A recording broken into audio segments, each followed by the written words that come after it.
C-Space to'g'risida ozgina o'zingiz bizga ma'lumot bersangiz. C-Space bu produktiv ishlash uchun, to'g'ri odamlarga to'g'ri joyda ishlash uchun yaratilgan sharoit. 1 soat ichida mana siz keldingiz, 1 soat ichida siz o'tirib ishlayotgan bo'lishingiz bu bizning maqsad. Bu o'zi WeWorkdan olinganmi? Qayerdan buni copy paste qildingiz? Copy paste desam menimcha noto'g'ri bo'ladi.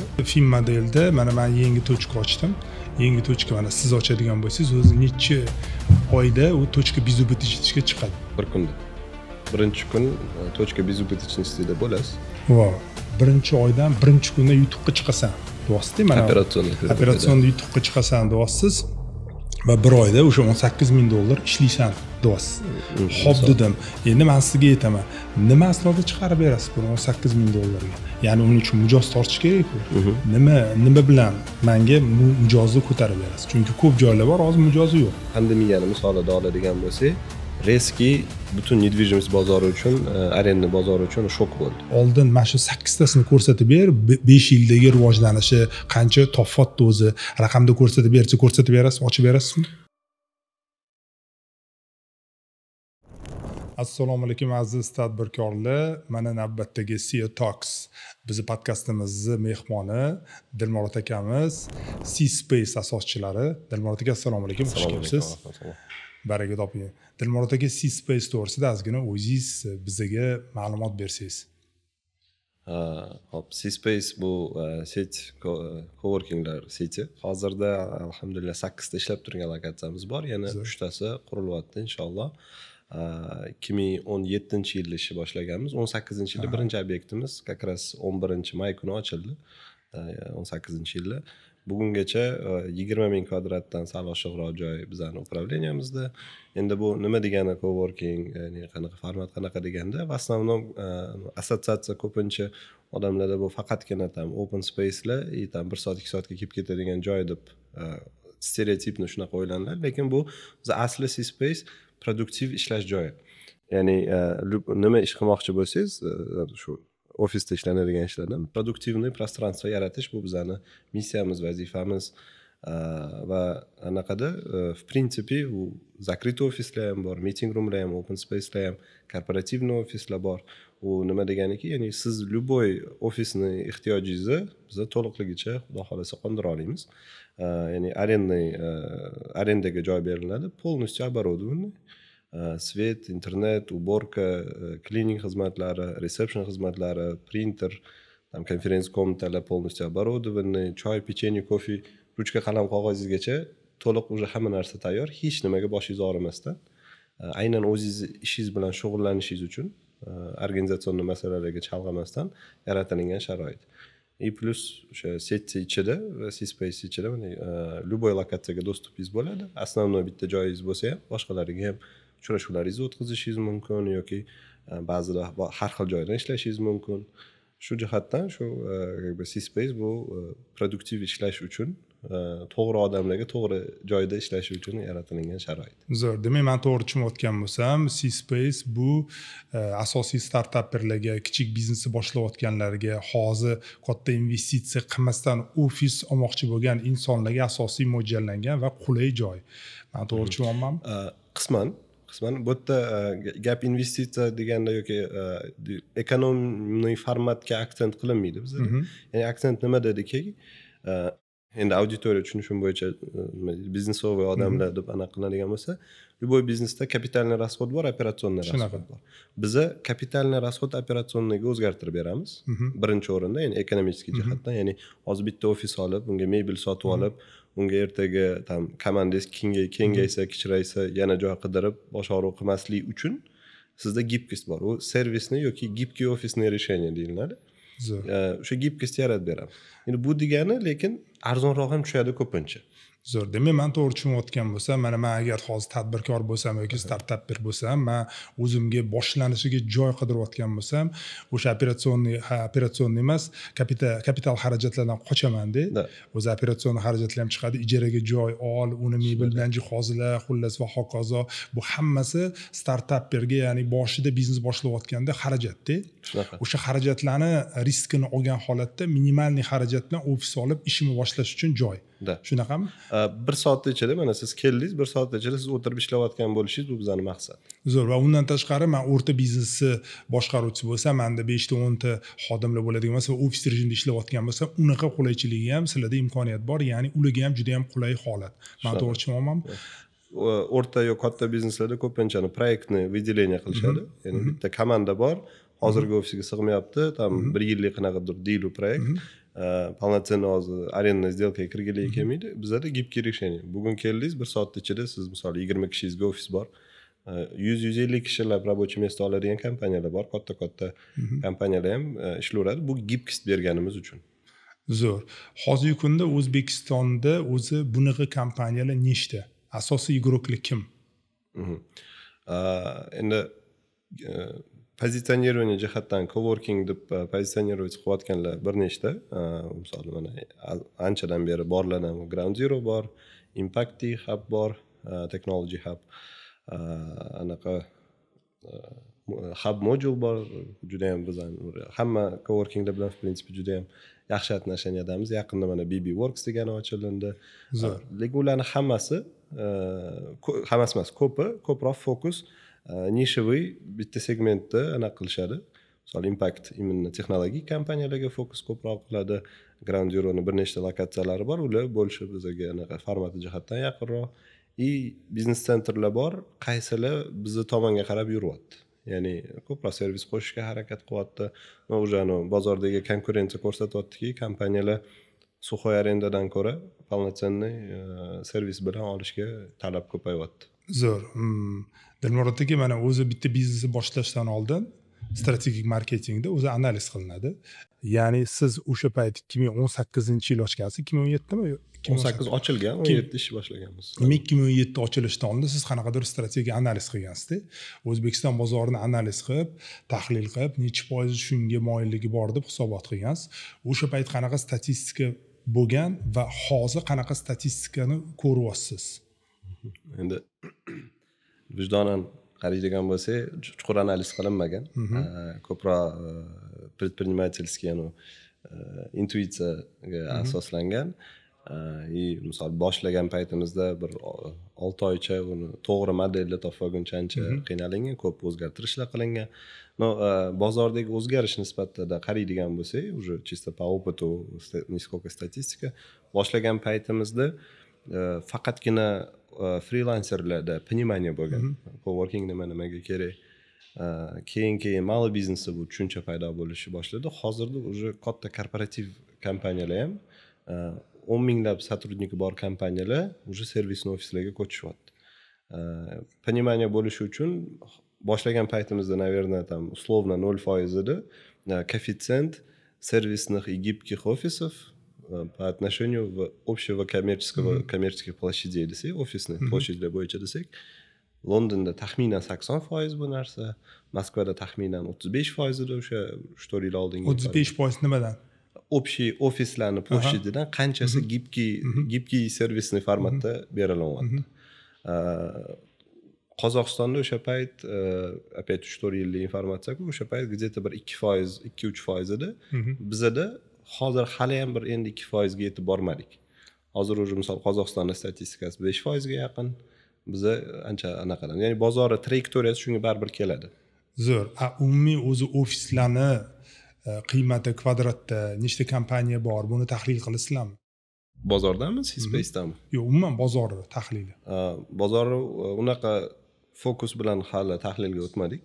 Ya'ni nechta kompaniya bor, hatto o'tiribdi. O'zimizning nishani ichida четкий понимание bor. Misol bizning основной klienturamiz bu chet eldan O'zbekistonga kirib kelayotgan kompaniyalar. Birinchi точка опорasi biza. Yoki bizga o'xshagan servisni решениялар. Shuning uchun biz aktivni monitoring qilamiz. Kimlar kirib kelyapti O'zbekistonga? Zo'r narsalar aytyapsiz. Dilmurod aka, o'zi bu narsani aksariyat biznes O'zbekistonga kirayotganda biz kimdandir copy paste qilamiz. O'zi aksariyatda bizni yengillik yaratishimiz shart emas. Chet elda hamma narsa yaratyapti. Biz sekin orqasidan copy paste qilsak, o'shani o'zi bizga yengillik bo'ladi. Bu o'zi WeWorkdan olinganmi? Qatdan buni copy paste qildingiz? Bu ideyani, g'oyani nimadan copy paste qildingiz? Endi nima deydi? copy paste desa menimcha noto'g'ri bo'ladi bizani holatda, ya'ni yaxshi ma'noda vdохновиться qilmaganmiz desa ham noto'g'ri-ku, lekin ochayotgan paytimizda proyekt razработка paytida WeWork'ga bormaganmiz, tashqaridan ko'rganmiz-u, shunaqa narsa borligini ko'rganmiz, bilganmiz, o'sha bitta anaqaligida ham. Bitta ham ofisga borib ko'rmaganmisizlar? Borib ko'rmaganmiz och kunimizgacha. Bironta coworkingga. Ko'proq bu yerda biz nimadan kelib chiqqanmiz? Aniq понимание bo'lgan, что ana odamlarda servisga ehtiyoj ko'payib kelib boryapti, nima servis kerak bo'ladi? Ofisni решениялari. Bizda ko'proq obyekt bo'lgan, zdaniya bo'lgan, o'sha zdaniyani to'g'ri ishga tushirish, to'g'ri запуск qilish nuqtai nazaridan o'sha problemani решениясini ustida ishlaganimizda 5 xil proyekt ustida razработка qilganmiz. O'sha 5 ta proyekt ichidan C-Space как coworking eng effektiv degan xulosaga kelganmiz. Keyinchalik lekin WeWork ham, misol undan ham kattaroq setlar bor, tam IWG bor. Tormenta lokatsiyasi har xil brendlar ostida ishlaydi. Lekin O'zbekistonda bormi ular? IWG ham, WeWork ham O'zbekistonda yo'q.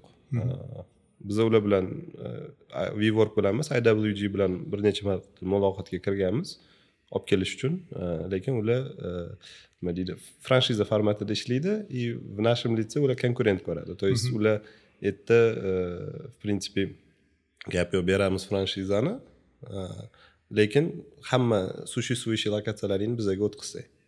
O yerda уже ekonomik smysl yo'q edi menga. Zo'r. O'zi birinchi 2017da boshlayotganingizda 2018da mana birinchi nuqtani ochdim dedingiz. Qancha pul investitsiya bo'ldi? Qiziq, o'zimizani как o'sha birinchi obyektimizda aniq nechta pul ketgani esimda yo'q. Men hozir endi xom chot uchun aytaman. Примерно 600 kvadratli obyektda и примерно kvadratiga $300 atrofida ketgan. Qayerda birinchi lokatsiya? Maksim Gorkiyda. Chust ko'chasi, birinchi Chust ko'chasi 1. O'sha payt anaqa qilardik. Adres как у Apple, ofis как у Google degan. Узкий krugda anaqa qilardik, chunki Apple ofisi ham nimadir ham ko'cha birinchi uyda. U ijaraga olingan joymi yo? Yo'q, o'sha obyekt bo'lgan. Biz o'sha obyektni to'g'ri ishga tushirish nuqtai nazarida bu proyekt o'zi tug'ilgan. Zo'r.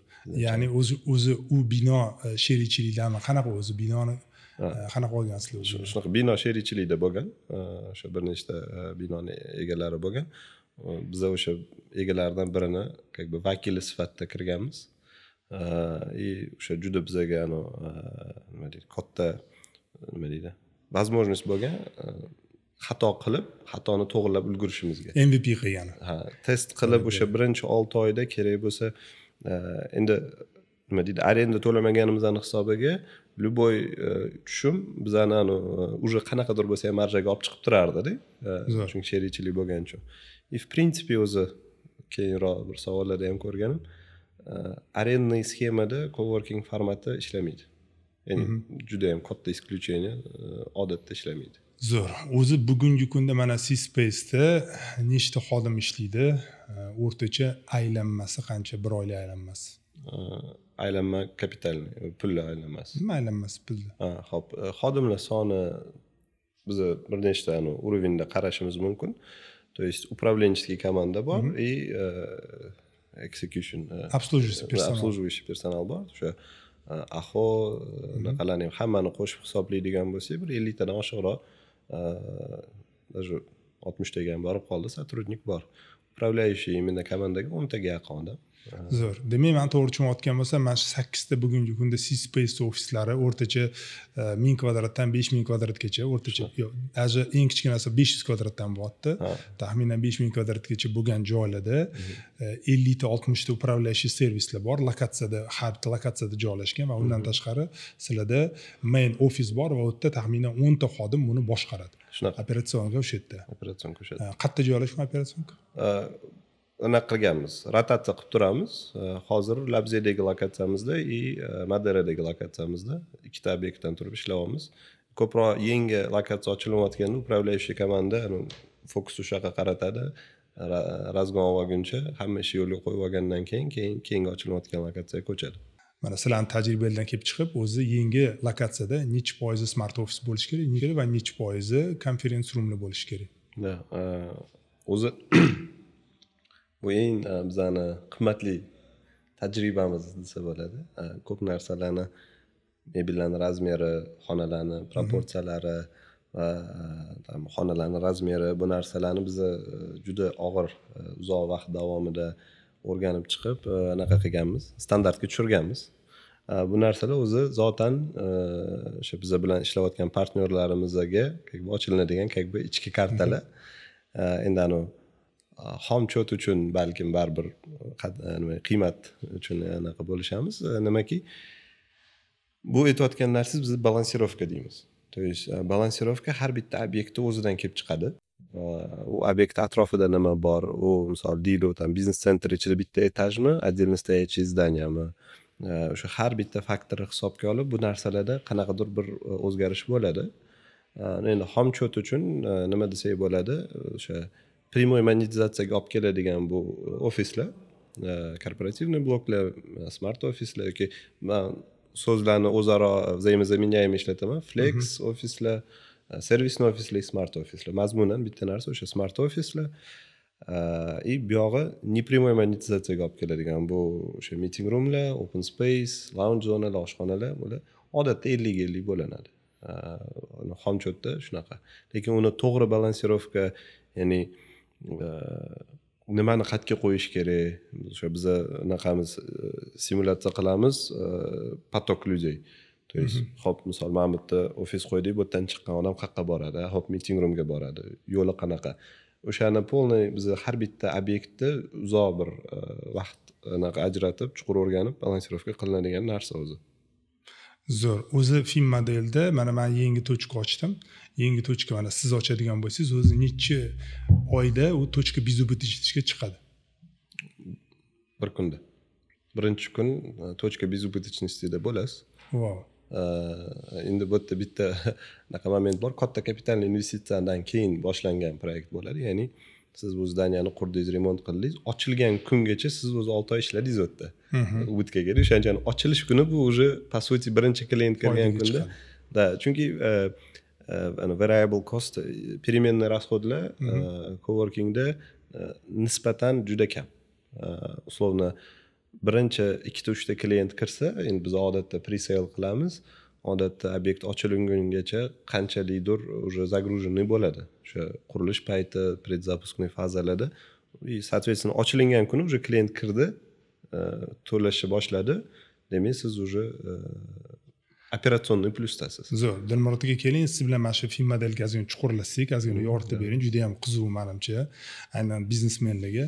Mana sizda birinchi tochkani ochdingiz, siz o'zingiz ochdingiz, uni MVP qildingiz, rasa xatolardan o'tdingiz, rasa peshana bilan urildingiz, lokatsiya bo'lsin, uni ichidagi jihozlar bo'lsin, uni mijozlarni tortish bo'lsin va hokazoda.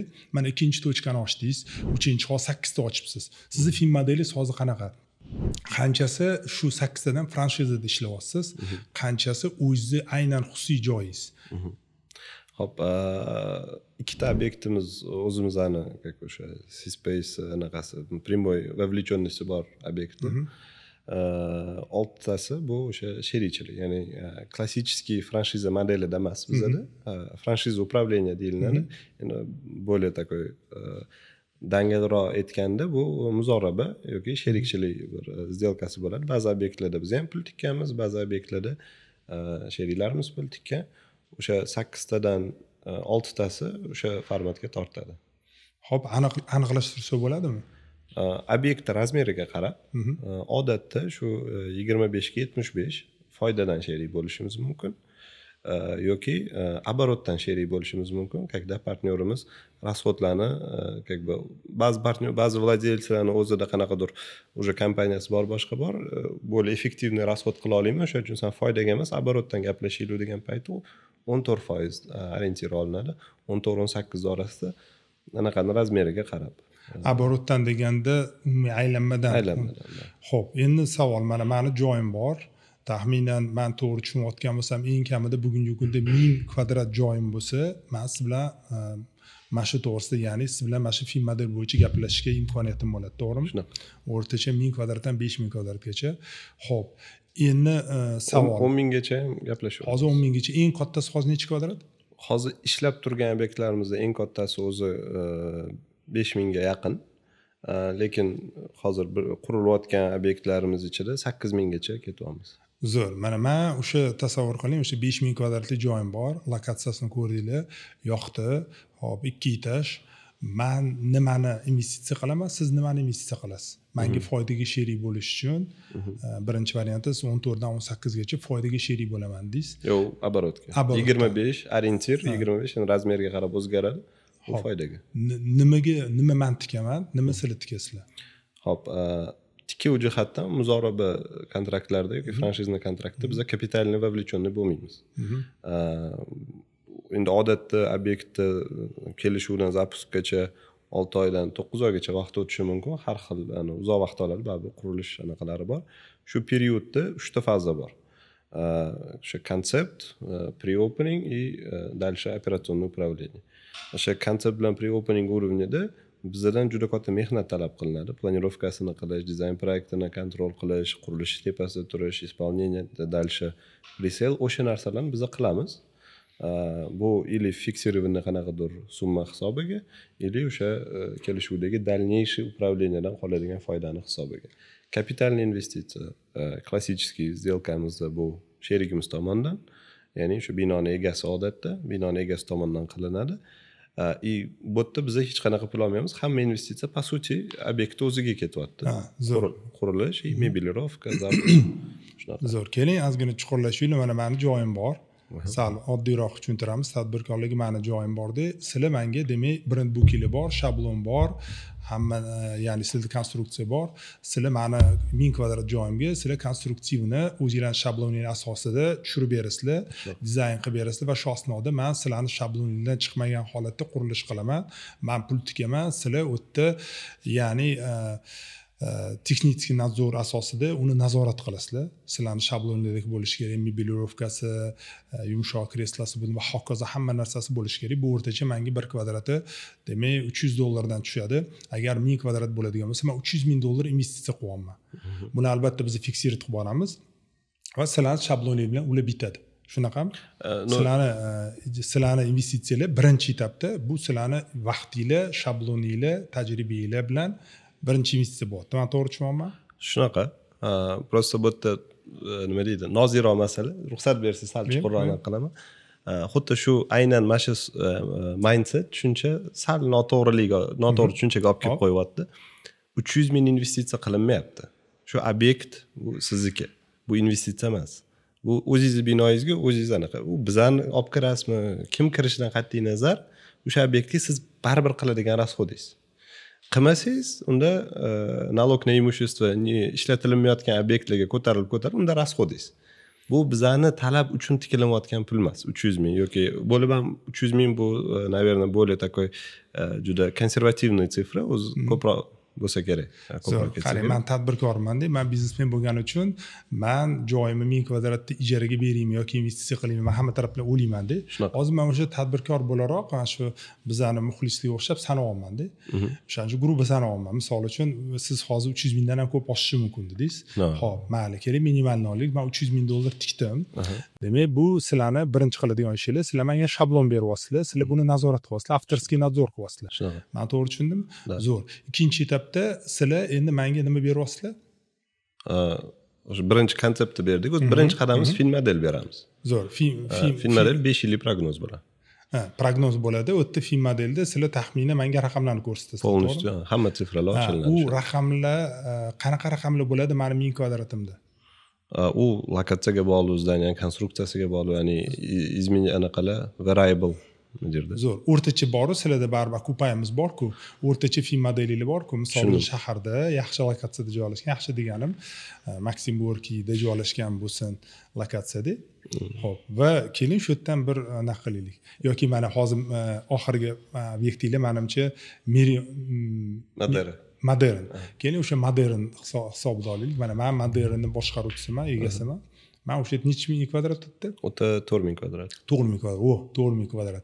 Keling o'sha to'g'risida gaplashaylik. O'ta в рамках konfidensialnosti ko'p anaqalarni muhokama qilishimiz menimcha noto'g'ri bo'ladi. Zo'r. Bo'lmasam taxmin qilaylik, yonida meni sal nariroqda ofisim bor va menda 1000 kvadrat bo'lsa, 1000 kvadrat to'g'risida gaplashamiz.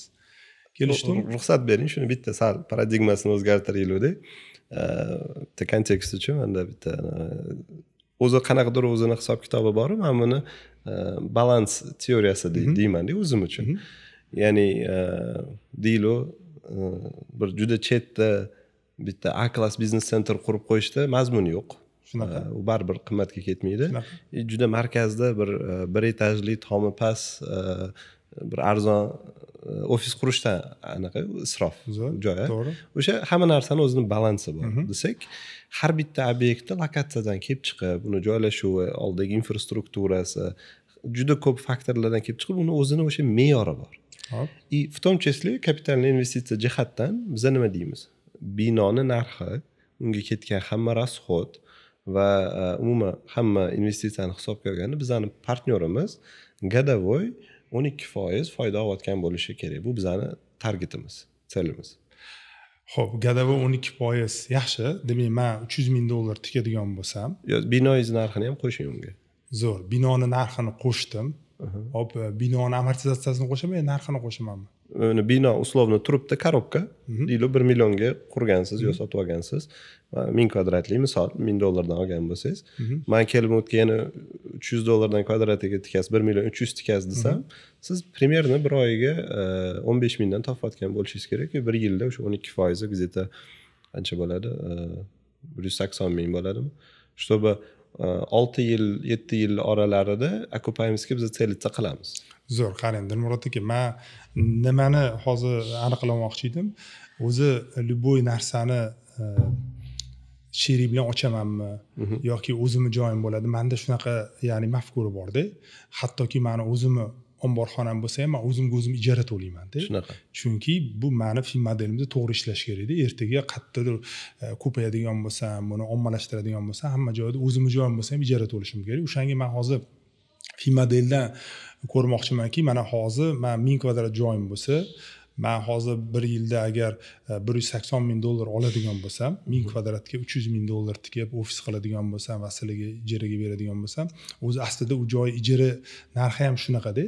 $15, $20 bo'lishi mumkin bir kvadrat. Men nimani yutuq qilaman? Men o'shani ko'rmoqchiman, ya'ni film modelda nimani yutuq qilaman? Tushundim.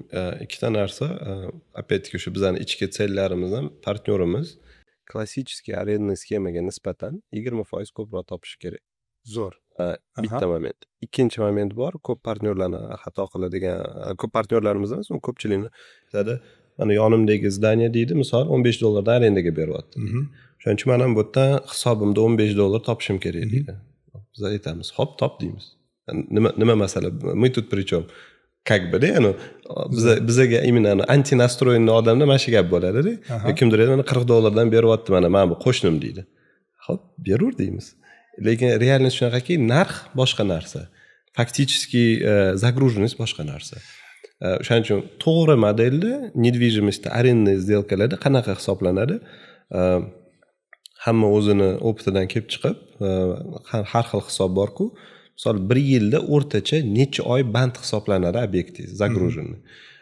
1000 kvadratli yo 5000 kvadratli obyektlar tam bozorga chiqsa 1 oyda sotiladigan, arendaga ko'chib kiradigan anaqa emas. Unaqa сделкалар odatda uni approval соглашение protsessini o'zi 3-4 oy vaqt olib qo'yishi mumkin. Ya'ni dokumentlarni, dogovorlarni qolipini chiqarish o'zi. Bizning ishimiz yil 12 oy загруженный qilib berish. Shu siz film modelingizda 1 yilda 10 oydan загруженность hisoblamaysizda, 12 oy загруженность hisoblaysiz. O'sha 2 oy yoki 1,5 oy qo'shimcha загруженность hisobiga bizning partnyorimiz ko'proq pul topayotgan bo'ladi. Zo'r, yaxshi narsalar gapiryapsiz. Qarang, hozir загруженность to'g'risida gaplashyapmiz. Men film modelini tushundim. Endi загруженность to'g'risida gaplashadigan bo'lsak, nima instrumentlar berasizlar? Mana birinchi instrument sizlar menga, ya'ni avtorskiy nadzor bilan menga joy jihozlab berdinglar-da. Sizni film modelingizda siz menga ko'rsatyapsizki, menga san deyapsiz, birinchi oydan birinchi kunda yutuqqa chiqasan deyapsiz-da. Mana operatsionda yutuqqa chiqasan deyapsiz. Va 1 oyda o'sha $18.000 ishlaysan deyapsiz. Xo'p dedim. Endi men sizga aytaman, nima asnoda chiqarib berasiz buni $18.000 ga? Ya'ni uning uchun mijoz tortish kerak-ku. Nima bilan menga mijozni ko'tarib berasiz? Chunki ko'p joylar bor, hozir mijozi yo'q. Tushundim. Xo'p, men tushunishim bo'yicha hozir bizani portfelimizdagi что включено degan narsaga chuqurroq anaqa kirsak, partnyorimiz bilan ishlayotganda shu birinchi основной bizning ценностimiz to'g'ri konseptni qilish, planirovka, dizayn proyekt u o'tdi. Undan keyingi narsa produktni portfel bor. То есть bu mana условно shu boshida o'zingiz aytganingizdek konferensiya komnatalar, meeting roomlar, virtualniy ofislar, anaqa korporativniy bloklar, o'sha to'liq produktlarni yaratish siz obyektingizda va ularni условно to'g'ri narxda, to'g'ri dogovor shablonida, o'sha hamma paket dokumentov bizada tayyorlangan как бы tatbiq qilinadi. Ya'ni hozir mana boshida aytganimdek, klient keldi, 1 soat ichida o'tirib ishlayotgan bo'lishi bu bizning maqsad bo'lsa, bu degani tez соглашениеdan o'tadigan shablonli dogovorlar har bitta produktga bor. Har bitta produktimizga 3 xil tilda dogovorlarimiz bor. Har xil международный kompaniya kelsa boshqacha shablon dogovor, bitta dogovorning o'zida necha xil variatsiyalar bo'ladi. Zo'r. O'shalarning hammasi bittada olinadi. Keyingisi dalshi yana nima? Marketing materiallar. Ular ham razработка qilingan, tayyor turadi. Ya'ni klient keldi, Instagramga nima targetga qo'yasiz, klient kelganda nima broshurka berasizmi, flyer berasizmi, bir buklet berasizmi, keyin anaqasini ofislarni qaysi birini qanaqa narxdan sotish to'g'riligi, o'sha to'liq instrument sotuvga tayyor qilib beradigan instrumentlar hammasi уже как бы ochilishidan oldin уже tayyor bo'ladi. Zo'r. И за счет этого undan tashqari yana qo'shimcha narsa nimaki, ochilindi ishga tushdi. Sizni obyektingiz bugun siz mana shu joy ochsangiz, misol, mana shu yerdan sotilinadi.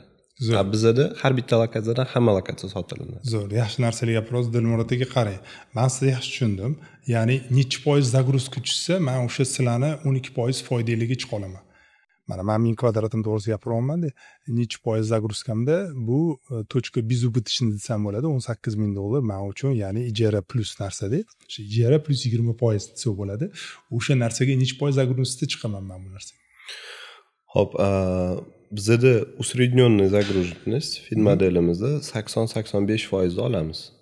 Wow, 80-85%. 1000 kvadratimga o'zi bitta o'rtacha qancha? Tushunmadim. Mana 1000 kvadratli mani joyimga bitta mijozi o'rtacha cheki qancha? Xo'p, bizda qarang, kvadratiga расчет qilmaymiz. Ya'ni bizda расчет klient bilan na рабочее место. И o'tda уже har xil tariflarimiz bor, 500 mingdan 4 milliongacha hozir. Соответственно, o'shanga qarab bu aniq bitta chek chiqarish noto'g'ri. Noto'g'ri emas, bессмысленная sifra chiqadi. Segmentlarga bo'lish mumkin. Freelancerlar, ya'ni ko'cha bir kishilik, 2 kishilik odamlarni средний chek 2,5 million so'm. Малый ofislarni уже там 5 kishidan 10 kishigacha ofis olayotganlarni средний cheki в среднем где-то 15 million so'm. Korporativnilarniki endi o'tdan ko'proq ketadi. Juda katta variatsiya bo'lishi mumkin. Zo'r. 200-300 millionlab ham bo'lishi mumkin. Zo'r. Qarang, Dilmurodga men yana o'zim vaprosimga qaytaman. Baribir oxirigacha yetamiz, chunki tadbirkorlar, meni savolim bor, demak tadbirkorlarda ham savol bor-da bu narsaga. Men yana qaytmoqchi bo'lgan narsam, xo'p, mana joy ochyapmiz. Siz zo'r narsalar gapiryapsiz, marketing bo'yicha, strategiya bo'yicha, lekin bu narsalarni qanaqa qilib tortib berasiz? Mana загрузка 85% qilib beraman deyapsiz.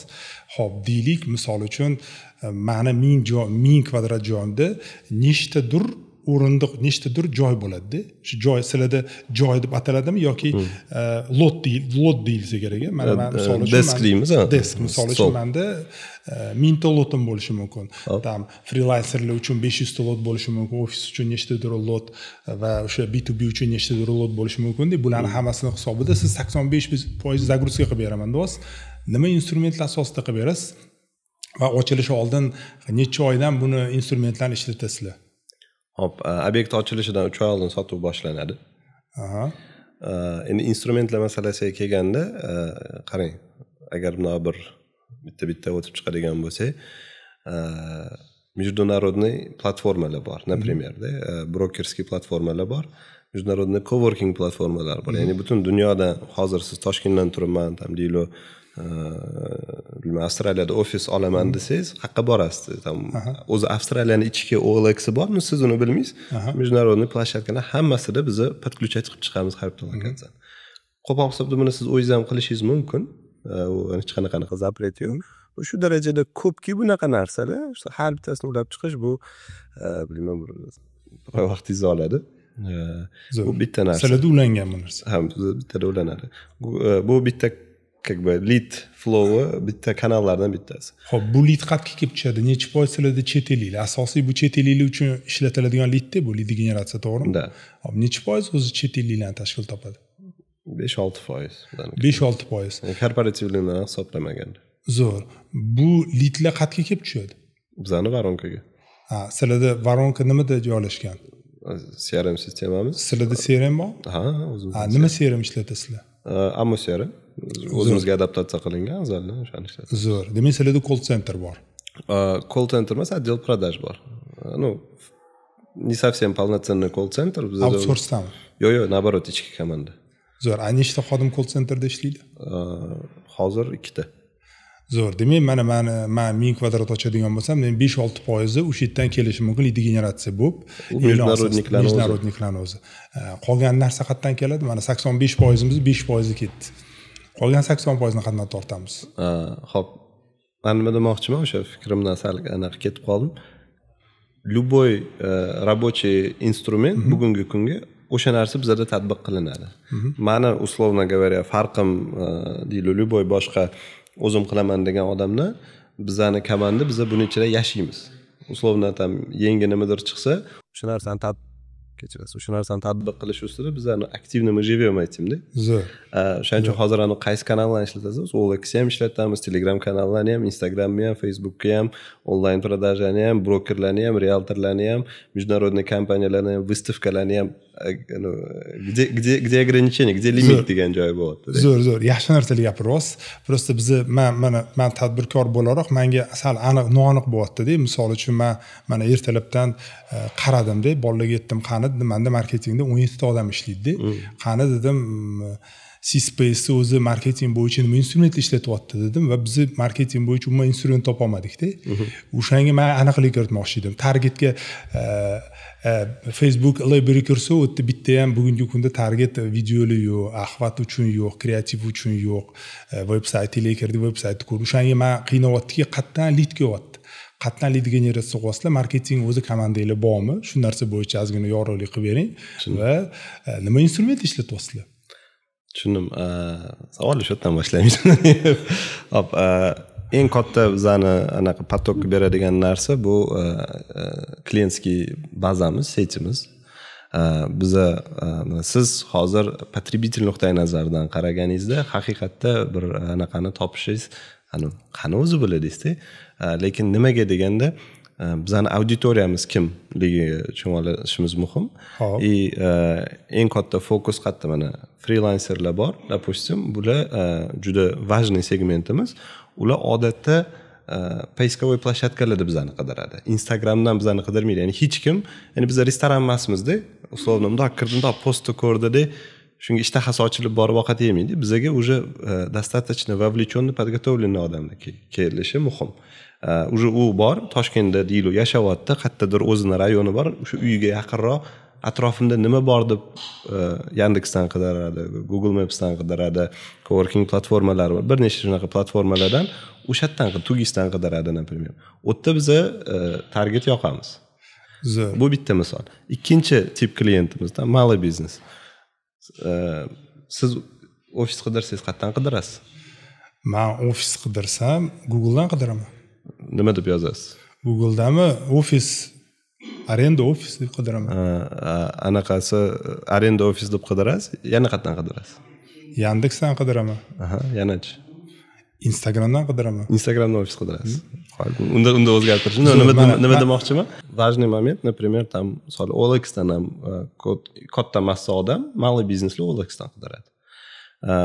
Misol Googledan qidiradi. Poiskovoy optimizatsiya qilganmiz, target o'tda yoqmaganmiz.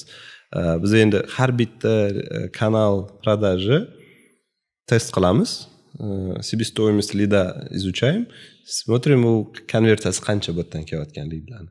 Когда результат bizani qoniqtirmasa, когда boshqa kanallarimiz bo'lib effektivni bo'lsa, buni o'chiramiz. Instagram, Facebook bo'ladi, bizda target ora-orada biz test qilib turamiz. Lekin ko'pincha ana yengil lokatsiya ochilayotgan paytda bitta yoqilinadi, effekt beradi. Chunki u atrofdagi odamlar yangi joy ochilganini bilganida konversiya yaxshi. Основной anaqadan keyin уже поддержкаga o'chadi. Anaqasi tak veb-saytda xuddi shunaqa optimizatsiya bor. Search poiskovik optimizatsiya bor. Byudjet ajratmaganmiz, uni ham test qilib turamiz. Bir orada ajratamiz, test qilamiz, rezultatlarni ko'ramiz, yaxshi bo'lsa davom etamiz, bo'lmasa ham yo'q. Zo'r, qarang, yaxshi narsalar gapiryapsiz. Men boshida ahamiyat berdim-da, siz aytdingizki, bu o'zi bu nisha O'zbekistonda juda ham kam dedingiz-da. Mana men taxminim bor. Mana misol uchun Hydrolife kirib kelganda, oldin Nestle kirib kelganda O'zbekistonda hech kim suv ichmasdi. Men yoshligim, ya'ni hamma suv nima kerak bor derdi, ya'ni o'sha suvga pul to'laymanmi derdi-da. Bozori nol edi, xuddi sizlarnikiga o'xshagan yo'nalish edi. Lekin ular qanaqa reklama qildi, bilasizmi? Ular oldida har bitta inson kuniga 2 litr suv ichish kerak, 3 litr suv ichish kerak. Bu unga ko'p foyda beradi deb suv deb tiqishdi-da. Ular mashhurni, ya'ni suvni ommaga, butun suv sotadigan biznesiga suvni oldin nima qilish, singdirishdi-da odamlarga. Men o'shanga hayron qolman. Misol uchun, sizlarda C-Space'da men ko'ryapman, juda ham katta potensial ko'ryapman-da. Yoshlarning aksariyati bilmasligini ko'ryapman va yoshlarning aksariyati, siz mana aytyapsizmi, bizda avatar freelancer deyapsiz. Freelancerlar avatardan bittasi. Zo'r, 3 ta avatardan, ya'ni eng arzon chek bilan sotadigan, ofis olmaydigan va kelib ishlab ketadiganlar-da bular. O'sha avatarlar biladi deyapsiz, lekin aslida bilarmikin degan holat bo'ladi. Mana Yevropolni 17 yildan beri ishlatayotgan bo'lsa, men ham biladi deb o'ylar ekanman, lekin aslida bilmas ekanda. Chunki bu shunaqa narsa ekan, doim o'zingizni eslatib turishingiz kerak-da, miyasiga 3 ta 5 ta singdirib borish kerak. Sizlarning vaziyatingizda men bu narsani ko'rmaganimga hayron qoldim. Hozir mana siz aytyapsiz, poiskovikda deb. Lekin Google'da mana qidirganimda ham o'ta kontekst reklama bor. Kontekst reklamada ko'rmaganimga hayron qoldim. Demak, sizlarda yo ishinglar zo'r ketyapti, oqim kuchli bo'lgandan keyin marketing kerak emasdi, hali turbanari qilib borib torlashmadi. Balkim o'sha yerda shunaqa instrumentlarni ishlatarsiz. O'shanga men hayron bo'lganim uchun hayron bo'lib qoldim. Endi qarang. O'sha hozir menimcha, в принципе, o'zi anaqani kartinkani sal chuqurroq bo'lmasam muhokama qilishimiz to'g'ri bo'ladi. 3 ta tipovoy klientimiz bor.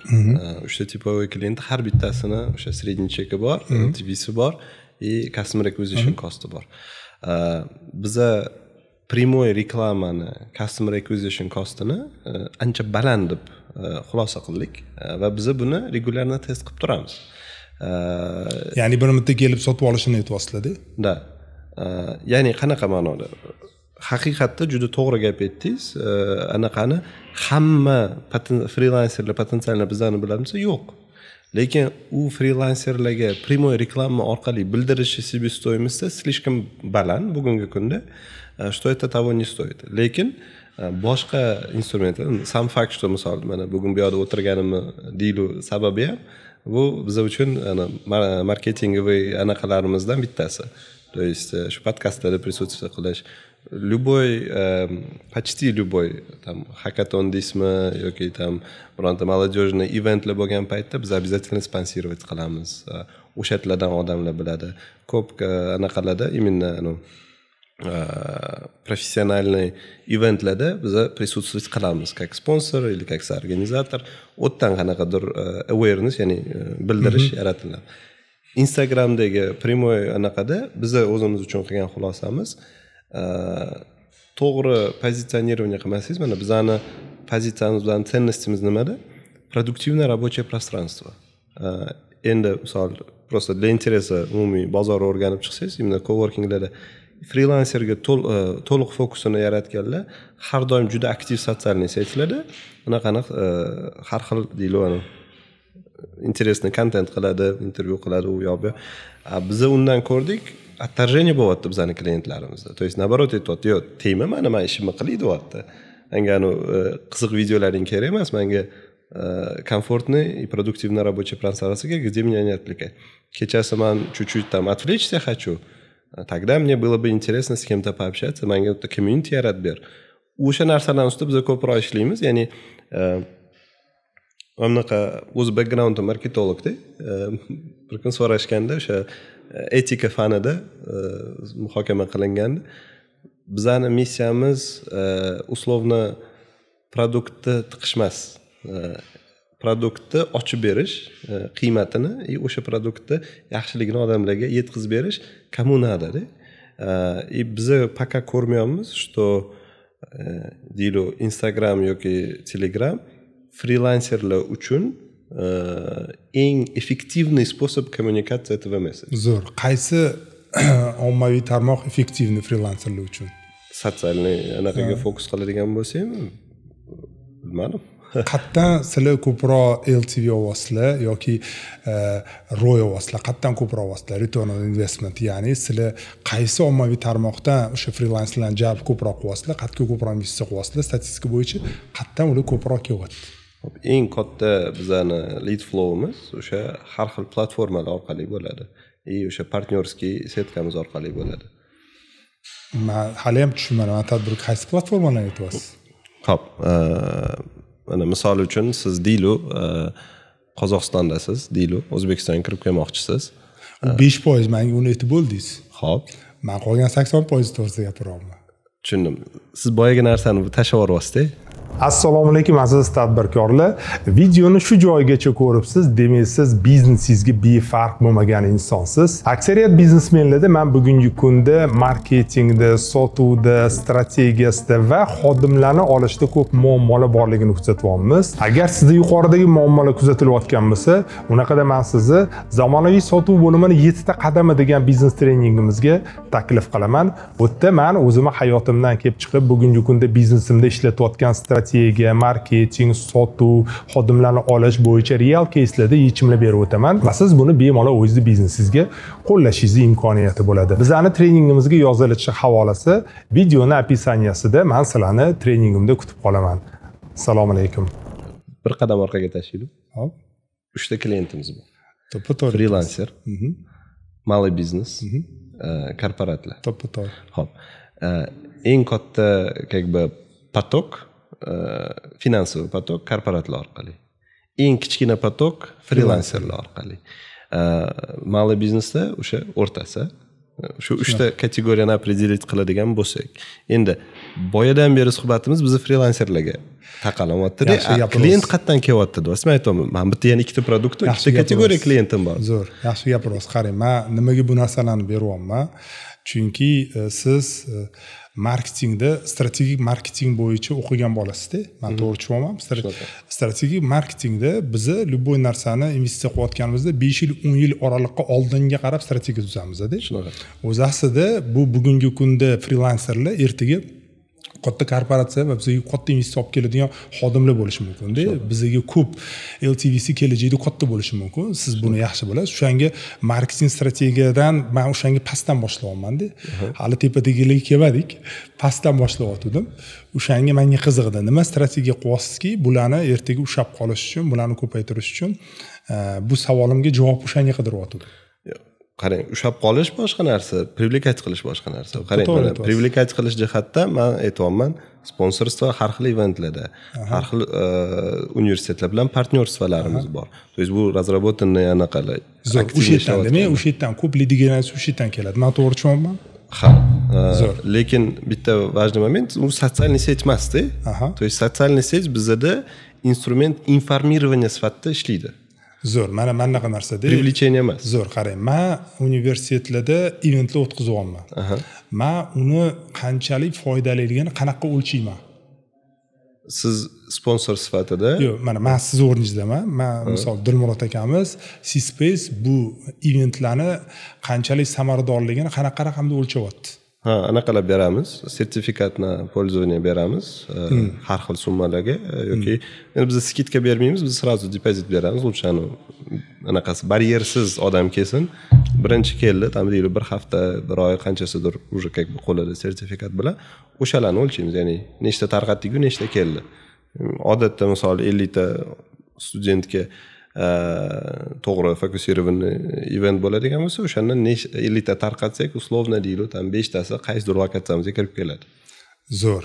C-Space'da bugungi kunda mana shu nechi foiz marketingga pul ajratiladi?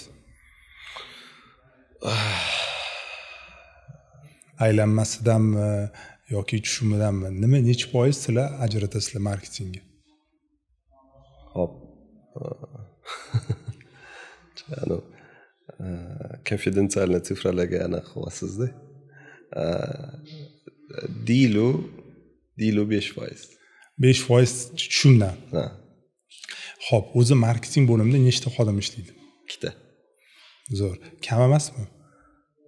Endi 10 tadan 2 taligini hisobga olganingizda kam emas. Zo'r. Bular in-house-mi? In-house. Kim?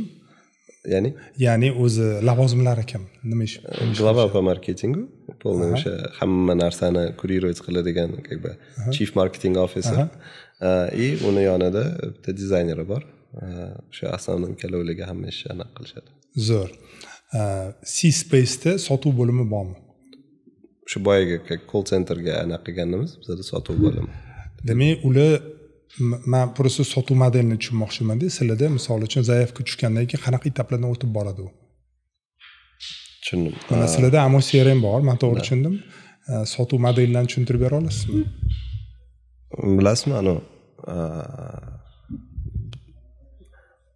menimcha biz fundamental anaqamizdan sal ketib qolyapmiz. Ya'ni siz meni biznesimni klassik qolipga tushirish nuqtai nazaridan qarayapsiz-da. Bu narsada men yetkazib bera olmayapman sennissimizni. Boshqacha ruxsat bersangiz ozgina detour qilib anaqa qilsak, gostinitsani misolini olaylik-da. Servisni biznes, недвижимостьga juda ham bog'langan, katta kapitalni investitsiya talab qiladigan biznesni qaraydigan bo'lsak, uni sotuv bo'limi uslovni bormi degan savolga как бы tam bordir, lekin haqiqiy sotuv u yerda klient kelganda bo'ladi. Uni to'g'ri xizmat ko'rsatishda bo'ladi, uni to'g'ri kutib olish, to'g'ri xonasiga kirganda haqiqatda to'g'ri sharoit yaratilinishida bo'ladi-da. Bizani o'sha jihatdan qaraganda varonkamizda, CRMda kim qayerda turibdi, qanaqa etaplardan o'tyapti degan savol javob bor, lekin u yerda qiymat yo'q. Ya'ni haqiqatda bizani prodajamiz buni orqasida degan tushuncha noto'g'ri. Ya'ni bizani prodajamiz nimani ustiga quriladi? Biz bolalar bilan ko'p shu prodaja bo'yicha muhokama qilamiz. Klient bor, klientni deylu dardi bor. Shu dardini topib, uni hal qilish. Shunaqa paytlar bo'ladi, что bizni leadga boshqa joydan ofis olib beramiz. Zo'r. Varonkamizda-da yoki klientlar keladi, umuman bizani отдел продажimiz uni o'tirib biznes konsultatsiya bilan vaqtini o'tkazishadi-da. Ofis olmaydi. Zo'r. Demak, mana shu sotuv modeli bo'ladi, to'g'ri gapiryapsiz.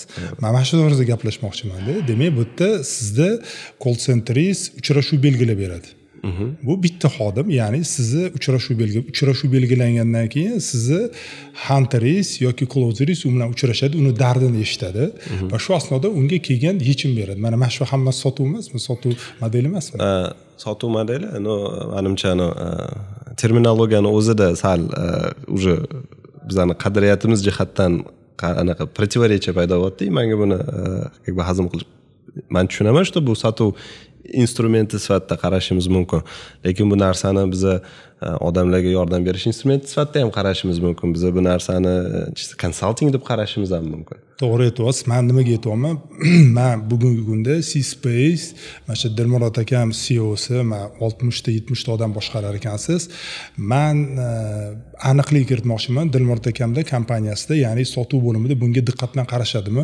Har bitta kelayotgan mijozga informatsiya to'liq berib va ularni og'rig'i asosida yechim beryaptimi? Buni qanaqa nazorat qilyapsiz? Bu og'riqlar hammasi misol CRMda отражаться qilyaptimi? Ya'ni mijozni dardi eshitildimi, голосовой yozilyaptimi? Bugungi kunda CRMni offlaynda ham yozib olib, bemalol suhbatda va buni filtratsiya qilsa bo'ladi-da. Shu instrumentni ishlatilyaptimi? Chunki siz aytyapsiz, menda chet elliklar bor deyapsiz. Chet elliklarga xizmat ko'rsatishda ularning instrumentlari, ularning hayot tarzini bilmasangiz, ularga yechim bera olmaysiz-da. O'shanga aytaman, ya'ni qanaqa sizda men zaifga qoldirdim, qanaqa asosda kelgan ishlashadi va undan keyin men bilan fermerlar bormi ishlaydigan. Fermer deganim, men sizdan bitta joy olganimdan keyin endi oddiy sotuv bilan gaplashaman. Men bilan keyin kimdir doimiy meni boqib boradimi? Ya'ni mendan xabar olib turadimi? Meni doim parvarish qiladimi? O'sha asosda meni LTV'm paydo bo'ladi-da. Shu modelingizni men so'rayotgandim sizdan. Hop, qarang, unda bundoq deylik, условно, ana gostinchani misolida keltiraman, чтобы abstragirovаться qilish uchun. Bizda hamma продажник, unaqa logika bilan haqiqatda qaraydigan bo'lsangiz, условно community managerimizdan boshlab o'sha telefonga javob berayotgan odam, даже o'sha xonasini yig'ishtirayotgan odam, hammamiz продажа bilan по сути bandmiz. Bizning filosofiyamiz shunaqa. Lekin ana o'sha fermer nuqtai nazari. Lekin bu narsani biz продажа deb ko'rmaymiz. Biz bu odamlarni problemasini hal qilish, maqsad produktivni ishlashsin. Bizning sloganimiz ham right people right place, ya'ni to'g'ri odamlar to'g'ri joy. To'g'ri odamlar to'g'ri joyda to'g'ri ish qilishi uchun hamma sharoit yaratilgan bo'linish. O'sha sharoitni o'sha fermerlaringiz bormi deganingizdek, har bitta lokatsiyani community managerlari bor. Bu o'sha klientlar bilan kontaktda ushlash, ularning dardini bilish, endi ular bilan to'g'ri отношения qurish, именно личностный уровеньda to'g'ri отношения qurish. Не просто как ofis kerakmi emas, yo'q, tam ishing yaxshi ketyaptimi, nima darding bor, sotuving yaxshimi degan kontaktda ushlash community managerlarda bor. Undan oldingi qadamda o'sha как более отдел продаж sifatida deb qarayotganimizda ham o'shani hunterlar deb nomlagan anaqalar bizda o'sha sales developer deymiz, sales development representative SDRlarimiz u просто uchrashuv belgilab berishimiz, birinchi tushunish uni ehtiyoji nima. Chunki juda ko'p zaproslar misol tushadi. Keladi bizga deydi 50 kvadrat ofis kerak deydi. O'zi nimaga kerak degan savol qilsangiz, deydi 50 kvadrat ofis kerak, $10 kvadratiga deydi misol. Lekin bir pas gaplashsangiz, u yerda o'zi tam ikkita сотрудники bor. В принципе 50 kvadrat qayerdan oladi? Kerak emas. Gapda u просто nimadir so'rashim kerak edi. Shu глубинный понимание боли bilan shug'ullanadi. U odamlar SDRlarimiz dальше уже uni более-менее zaprosiga to'g'ri keladigan lokatsiyaga chaqiriladi. U yerda uni yana ham chuqurroq anaqasini bo'lini tushunib, shunaqa paytlar bo'lgan, kompaniyalar kelgan deylik ham 800 kvadrat ofis kerak, например. Bizda 800 yo'q edi. Lekin keladi, o'zi asli zaprosi 200 kvadrat. Chunki u nimaga 800 deganda tam 50 ta сотрудники bor agentlari. Agentlar bir oyda bir marta bir kunga keladi. Po faktu o'tiradigan odamlar uncha emas. Kichkinaroq ofis olyapti, полноценный решение berilyapti. Agentlari kelganda event zonamiz bor, boshqa plashadkalarimiz bor, ularni ishlashiga sharoit bor. Zo'r, mana zo'r narsalar gapiryapsiz. Bu narsalar hammasi community manager bo'lsin va sizda mana shu sotuv menejeri demadingiz, siz boshqacha ularni nomladingiz-da. Bularning hammasi skripti bormi? Nimalarni har hafta nima o'zi so'rash kerak yoki bir oyda necha marta murojaat qilib xabar olib turish kerak? Bular hammasi skriptda yozilganmi va bularni kim nazorat qiladi? Xo'p, skriptlar bor. Skriptlar bor. Nazorat urovnida o'sha o'zi sales, glava sales bu narsalarga bo'lib xabardor bo'lib turadi. Lekin bu yerda baribir biz ko'proq harakat qilamiz. Komandamizda ham такой flat hierarchy nima deydi? Menga такой iyerarxiyani maksimalni tekis ushlashga, unaqa tsepочкani kattalashtirmaslik va в то же время ценность asosida ko'proq ishlashga harakat qilamiz.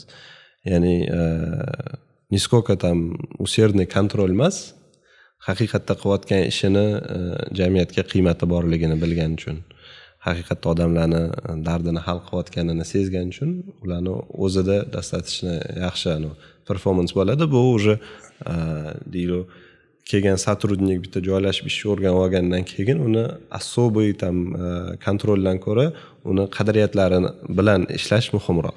Zo'r. Qarang, Dilmurod aka, bu yerda sizda 3 xil mijoz bor dedingiz. O'rtacha bularni LTVsi o'lchanganmi? Xo'p, da o'lchangan. В принципе, korporativlarnikini aniq bir усредненный sifraga olib kelish qiyin. U har bitta anaqanikini o'ziniki silni variatsiya qiladi, chunki u silni strategiyasiga bog'liq. Zo'r.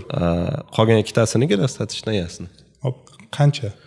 Xo'p, LTV vaqt jihatdan qaraydigan bo'lsak, freelancerlarniki 6 oy. Anaqa mali bizneslarniki 1,5 yil. Zo'r. Bularni chiqib ketayotganda exit intervyu qilasizlarmi? Ya'ni nima o'zi, nima bo'ldi, nimaga ketyapsan deb savol kutasizlarmi? Qilamiz. 80% hollarda основной ketish sababi резкие изменения в размере бизнеса. То есть, или там 20 сотрудников bo'ldi, 3 ta qoldi. И по сути C-Space'dan exit qilmayapti, просто mali biznesdan freelancer kategoriyaga o'tyapti. U exit emas, lekin biz uni exit u kategoriyaning ichidagi LTV'sidan уже boshqa kategoriyaga o'tkazganimiz uchun unaqa. Или наоборот, 10 ta сотрудники bor edi, endi tam головной ofisdan dabro keldi, 200 ta сотрудник olamiz, keyingi 3 oy ichida bizga tam 1000 kvadrat pustoy joy kerak, hech nimasiz mana shunaqa. Ya'ni riski o'sish yoki riski kichrayishi hisobiga eng katta sabab shu. Freelancerlarda ham xuddi shunaqa, yoki уже ishi yurmadi, boshqa sohaga o'tib ketyapti, uncha anaqasi yo'q. Дальше bu направление o'tbatga ishga kirib ketdi, endi freelancer emas. Yoki nabarot, уже ishi yaxshi ketdi, endi mali biznes ochyapti, уже unga tam open space tariflamas, полноценный ofisni решениyalar kerak, u boshqa kategoriyaga o'tyapti.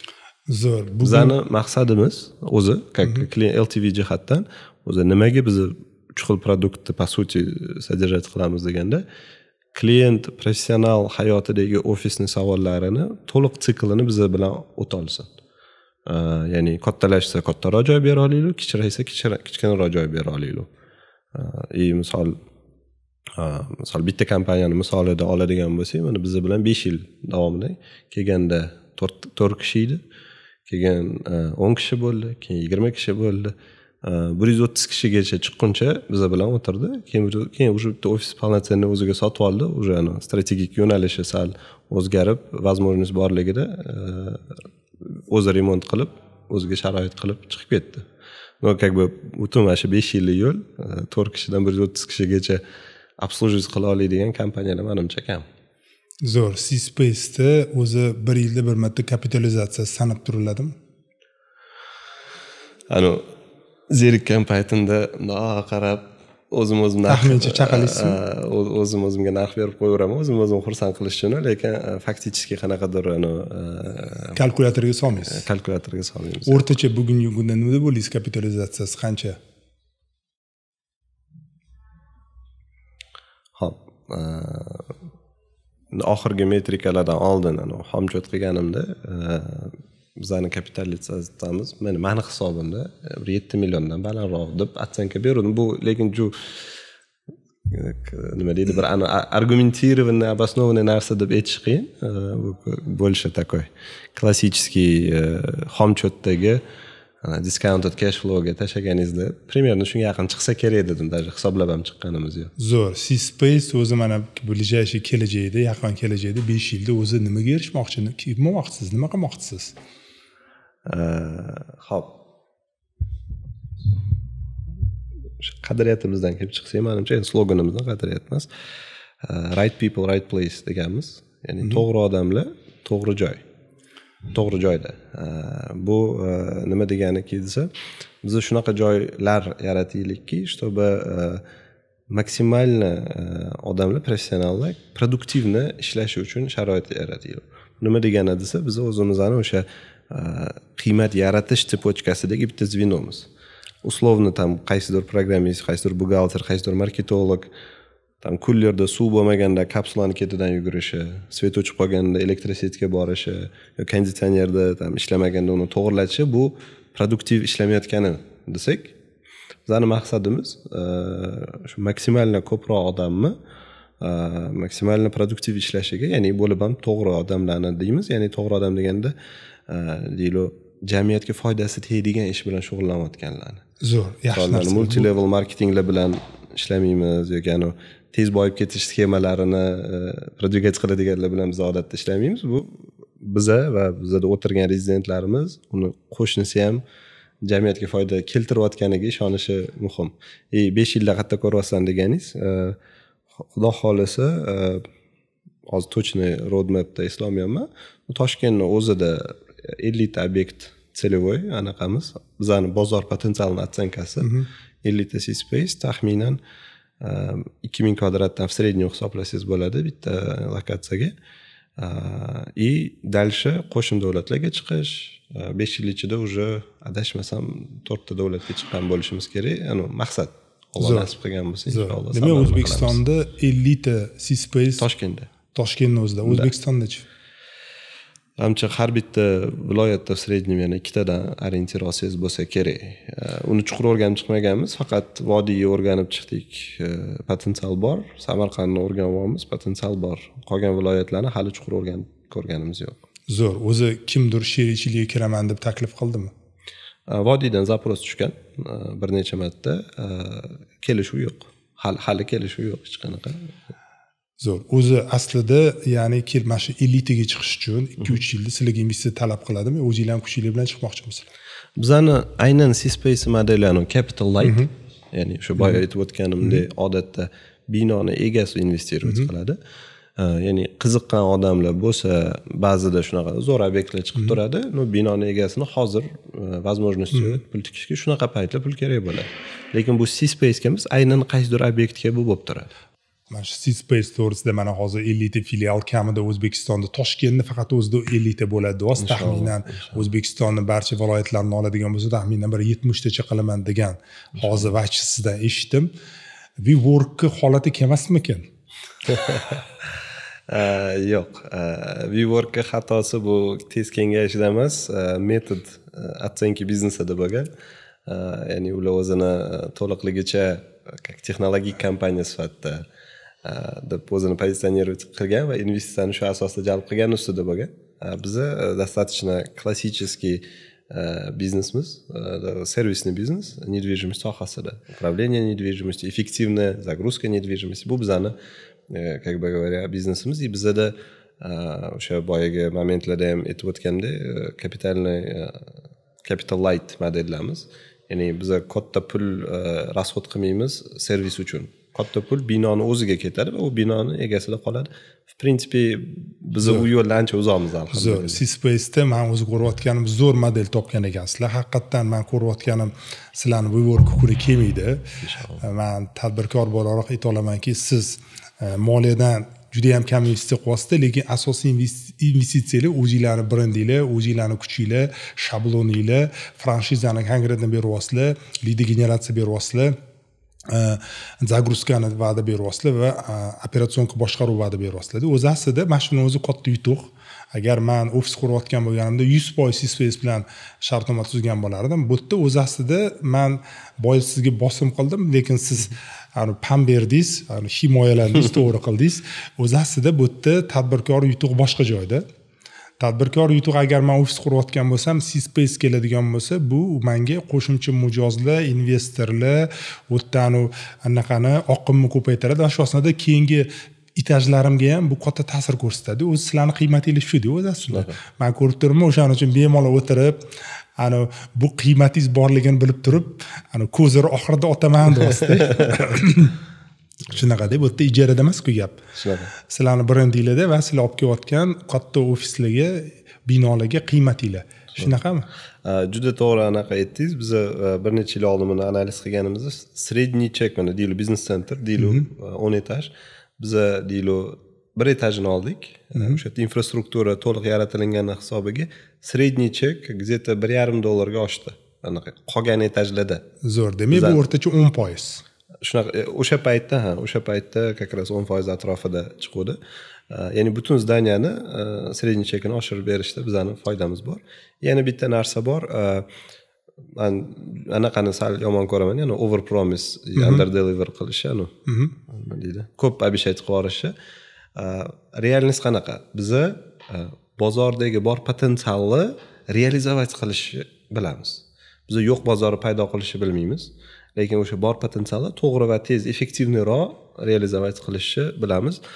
Shunda bozorda o'sish bo'layotgan bo'lsa, o'sha o'sishni biz realizovat qilib olib bera olamiz. Lekin bozorda spat bo'layotgan bo'lsa, biz ham o'sha spat bilan valnada nima deydi, sekinroq tushib ketishni deydi, narxni tashlayotgan bo'lsa, bizda ham narxni tashlaydi, lekin sekinroq ushlab turamiz.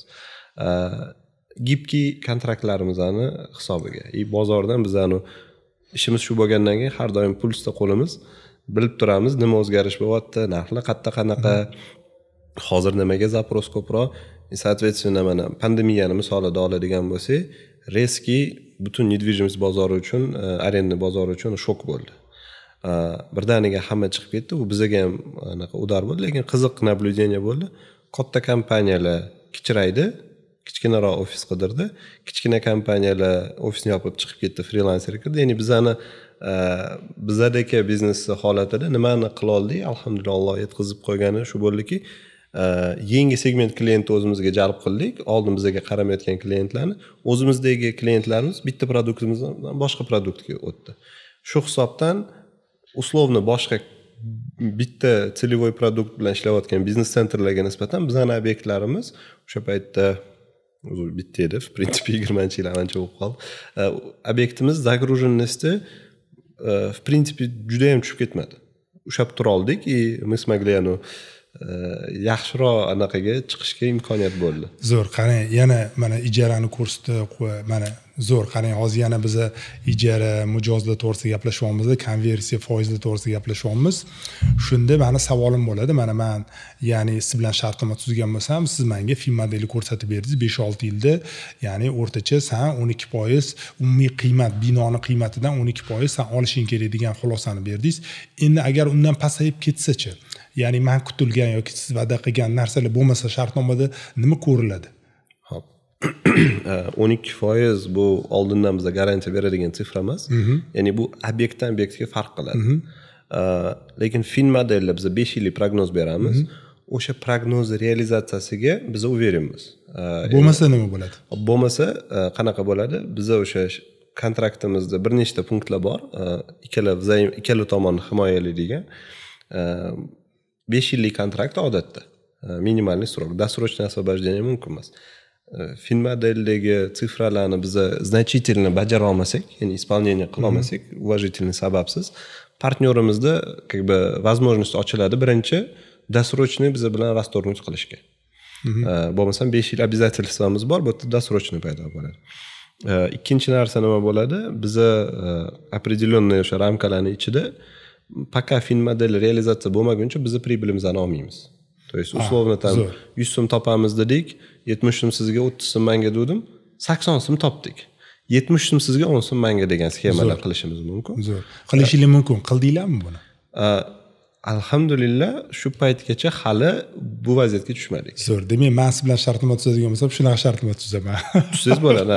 Bu yerdacha bilasizmi, zo'r o'zim uchun qilgan xulosam ko'p partnyorlar bilan muhokamada основной maqsad nimada turibdi deganda, risk javobgarligini to'g'ri bo'lishda turibdi и понимание, что bizda motivatsiya bor исполнениеga.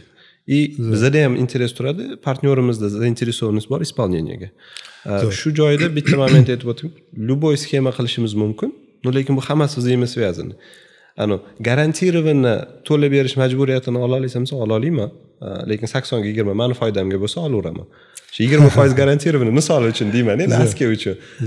Xuddi shunaqada любой risk bu bizada risk bu yoqda anaqasi potensial pribili bilan kompensatsiya qilinishi kerak bo'ldi. Zo'r, tasavvur qiling, mana men hozir sizda 8 ta ishlayotgan tochkangiz bor ekan, hozir mana 9-chini ochyapman, 8000 metr kvadrat deyapsiz. Zo'r. Demak, C-Space kengayyapti. Men 10-chi bo'ladigan bo'lsam, menga film modelda oldin mana shu 8 tasini ko'rsatib ber, 5 yildagi rivojlanishi qancha topyapti o'zi, raqamda ko'rsatib bersa, ko'rsatib berasiz, ochib berasizmi?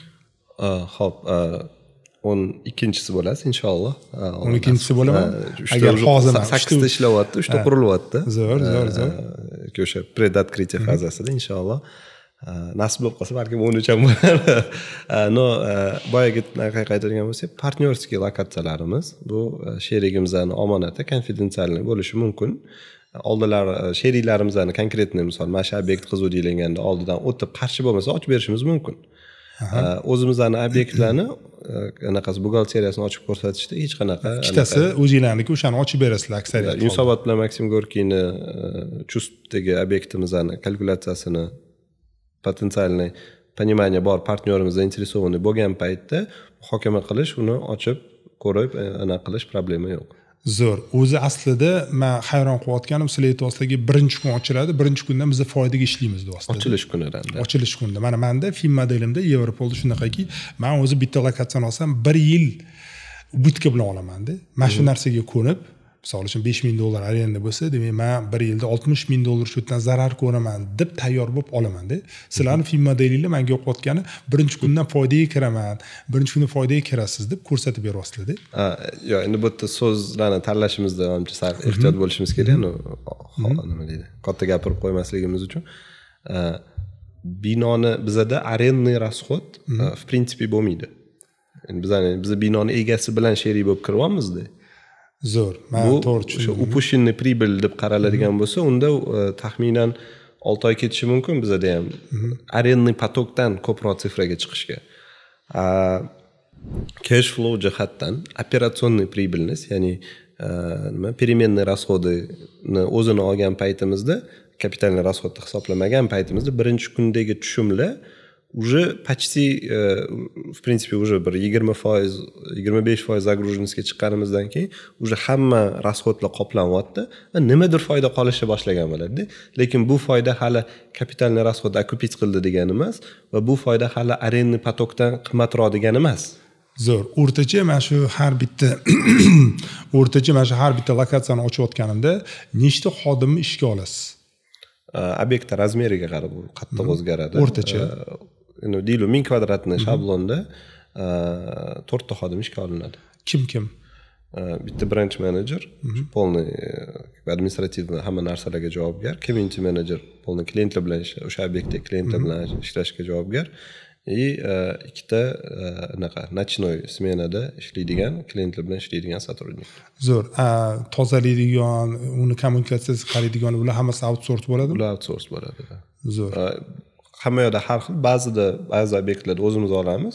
No bizning hisob kitobimizda odatda cleaning sodержаниyani outsource ko'pincha, ya'ni bo'lib ham любой outsource emas, bizning standartlarga javob beradigan o'zi bitta kompaniya bilan ishlaymiz, ularga outsource qilishimiz mumkin yoki o'zimiz qilishimiz ham mumkin obyektni o'zi. Zo'r. O'sha 4 ta xodimni bugungi kundagi o'rta oyligini aytib bera olasizmi? Xo'p, где-то ana branch managerlar, branch manager, branch manager, lokatsiya menejeri, branch managerlarning o'rtacha oyligi shu 10 million atrofida variiруется. 10 million. Da. Uni KPI nimaga bog'langan bo'ladi? Uni KPI shu obyektdagi hamma operatsion masalalarning yopilinishi, ya'ni в основном o'sha klientlarning NPS-ga qaralinadi va finansiy показательlarga, ya'ni bizning biznesda juda muhim income bilan cash flow'ni match ushlab turish. Ya'ni условно там klient keldi, vaqtida pulini to'lov qilish yoki uni tam naborot kengayadi, kichrayadi, o'shalarni monitoringini qattiq olib borish juda muhim. Bu juda mehnat talab qiladigan ish. O'sha buxgalteriyasini не просто счет выставить и оплатить, правильный счет выставить. Yana gibkisdan bor bizada. Misol bizada qaysidir kontraktimiz deylik tam 13-числоda, 18-числоda boshlanib tugashi mumkin. To'g'ri shot qo'yilinishi bu o'shalarga asosiy qaraydi. И также uni tagidagi hamma сотрудникlarga bu odam javobgar. Zo'r. Birinchi menejer nima programma ishlatadi? Mana shu moliyani nazorati nimada bo'ladi? Xo'p, bizada bir nechta programma bor. Ya'ni to'liq управление coworkingim o'zimizning nima deydi? White label deydi. O'zi nima deydi? Dunyoda shabloni bor, lekin bizlar uchun brendировать qilingan, adaptatsiya qilingan решениямыз bor. O'sha eng asosiy ish o'sha yerda. Klient ham o'sha yerda. Qanaqa u programmaning oti nima? Spacebrink. Bu qanday programmasi? O'zi ukrainskiy deb, по-моему, keyin kimdir sotib oldi adashmasam. Sizlarga 100% tushadi. 95% tushadi. Zo'r. Bu bitta anaqamiz, nima deydi? Moliyani nazorat qilish bu, ya'ni yo'q, bu klient invoicing qiladi, bookinglarni, ya'ni konferensiya spacelarni o'sha yerdan nazorat qilasizlarmi? Da. Space deganda, ya'ni tadbirkorlarga tushunarliroq bo'lsin, space deganda ya'ni o'sha joylarni, lotlarni o'sha yerda sizlar nazorat qilasizlar. Go'yoki gostinitsaga o'xshagan programma-da-ku. Shunaqami? Yoki mana hozir domla qilayotganda xuddi shunaqa programma ishlatishadi, ya'ni lotlarga bo'lishadi, kvartira bilan o'ta qarzdorlarni nazorat qiladigan programma. To'g'rimi? Zo'r. Buni qiladi. Klient ham o'zi o'sha yerda. Klient bilan kommunikatsiyasi, полный infrastrukturani o'sha yerdan olib boramiz. Uni ham o'zimizga adaptatsiya qilingan. Zo'r. NPS-ni necha marta o'lchaydi? 3 oyda bir marta. 3 oyda. Net performance score, ya'ni klientni qanchalik loyalligi, qanchalik sizdan roziligini o'lchab boradi. 3 oyda bir marta. Bu KPI da yozilgan. Oyligi ulangan. Endi в рамках честности hamma lokatsiyada ham har doim emas, lekin mazmunan ham. Zo'r. Yana откуда мне знать, что я хорошо работаю degani вот откуда узнать deganaqa bor. Lekin har bitta сотрудник ham oyligigacha ulangan desa, har doim ham to'g'ri bo'lavermaydi. Когда как? Bu 10 million fiksami yoki KPI bilan fiksa birgalikmi? KPI bilan fiks. Zo'r. Nima qilib men buni oshirsam bo'ladi? Birinchi menejerman, men 10 million hozir olyapman. Nima qilib oshiraman? Nima menda instrumentlar bor, meni KPI'ga ta'sir qiladigan. Men tushundim, demak men ularni loyallikni olib borishim kerak, hisobni to'g'ri bajarishim kerak, ani 3tasini nazorat qilishim kerak va NPS o'lchashim kerak. Yana nima qilishim kerak men? Menda imkoniyat bormi oshirishga? Obyektda прибыльности o'sha boyagi anaqa dediku, buxgalteriyasini to'g'ri olib borishganda obyektda прибыльность koeffitsiyenti bor. O'sha прибыльность koeffitsiyentini oshirish bu sizni oyligingizni oshirishiga olib keladi. Bu primoy bog'lanadi anaqangizga, oyligingizga. Zo'r, lekin men mijozlarni oqimiga ta'sir qila olmasam, qanaqa men uni nazorat qilaman? Nimaga qila olmaysiz? Client lead flowga siz asobi ta'sir qilmaysiz. Lekin o'sha cross sell qilish, upsell qilish, keyin ushab qolish deylu. Zo'r. Keling mijozlarga tadbirkorlik tushuntirib beraylik. Hozir Dilmurod akam cross sell, upsell deyapti. Upsell deganda, ya'ni qiymati balandroq narsani bugungi kunda bitta joy egallagan bo'lsa, kattaroq qanaqadir ikkita joyli yoki ofisga yoki ko'proq lot sotib olish aytyapsiz. Upsell deganda, cross sell deganda qo'shimcha bir narsani sotish aytyapsiz-da ularga. Bularga imkoniyat berilgan. Zo'r. И также партнерский сеткamiz bor. Buxgalterskiy kompaniyalar, yuridik kompaniyalar, marketing agentstvalari. Misol ular bilan, допустим, bizda juda важный moment ular sotishga joy qiziqib ketmasin deymizda, как бы funksiya sotishimiz problemasini hal qilish. Ya'ni o'zim lokatsiyam problemasini hal qilish. Sotuvga aralashmayman. Aytmoqchiman, partnyorlarimiz bor.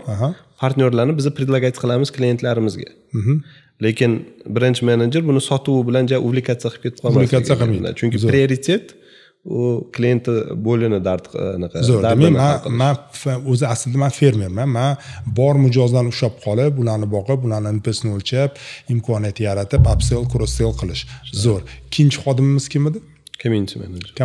U nima qiladi? U qancha oylik oladi? Ularning oyligi odatda 3,5 milliondan shu 5 million, 5,5 milliongacha variatsiya qiladi. Anaqasi ular ham по сути buxgalterskiydan tashqari qolgan hamma narsasi bir xil birinchi menejer bilan.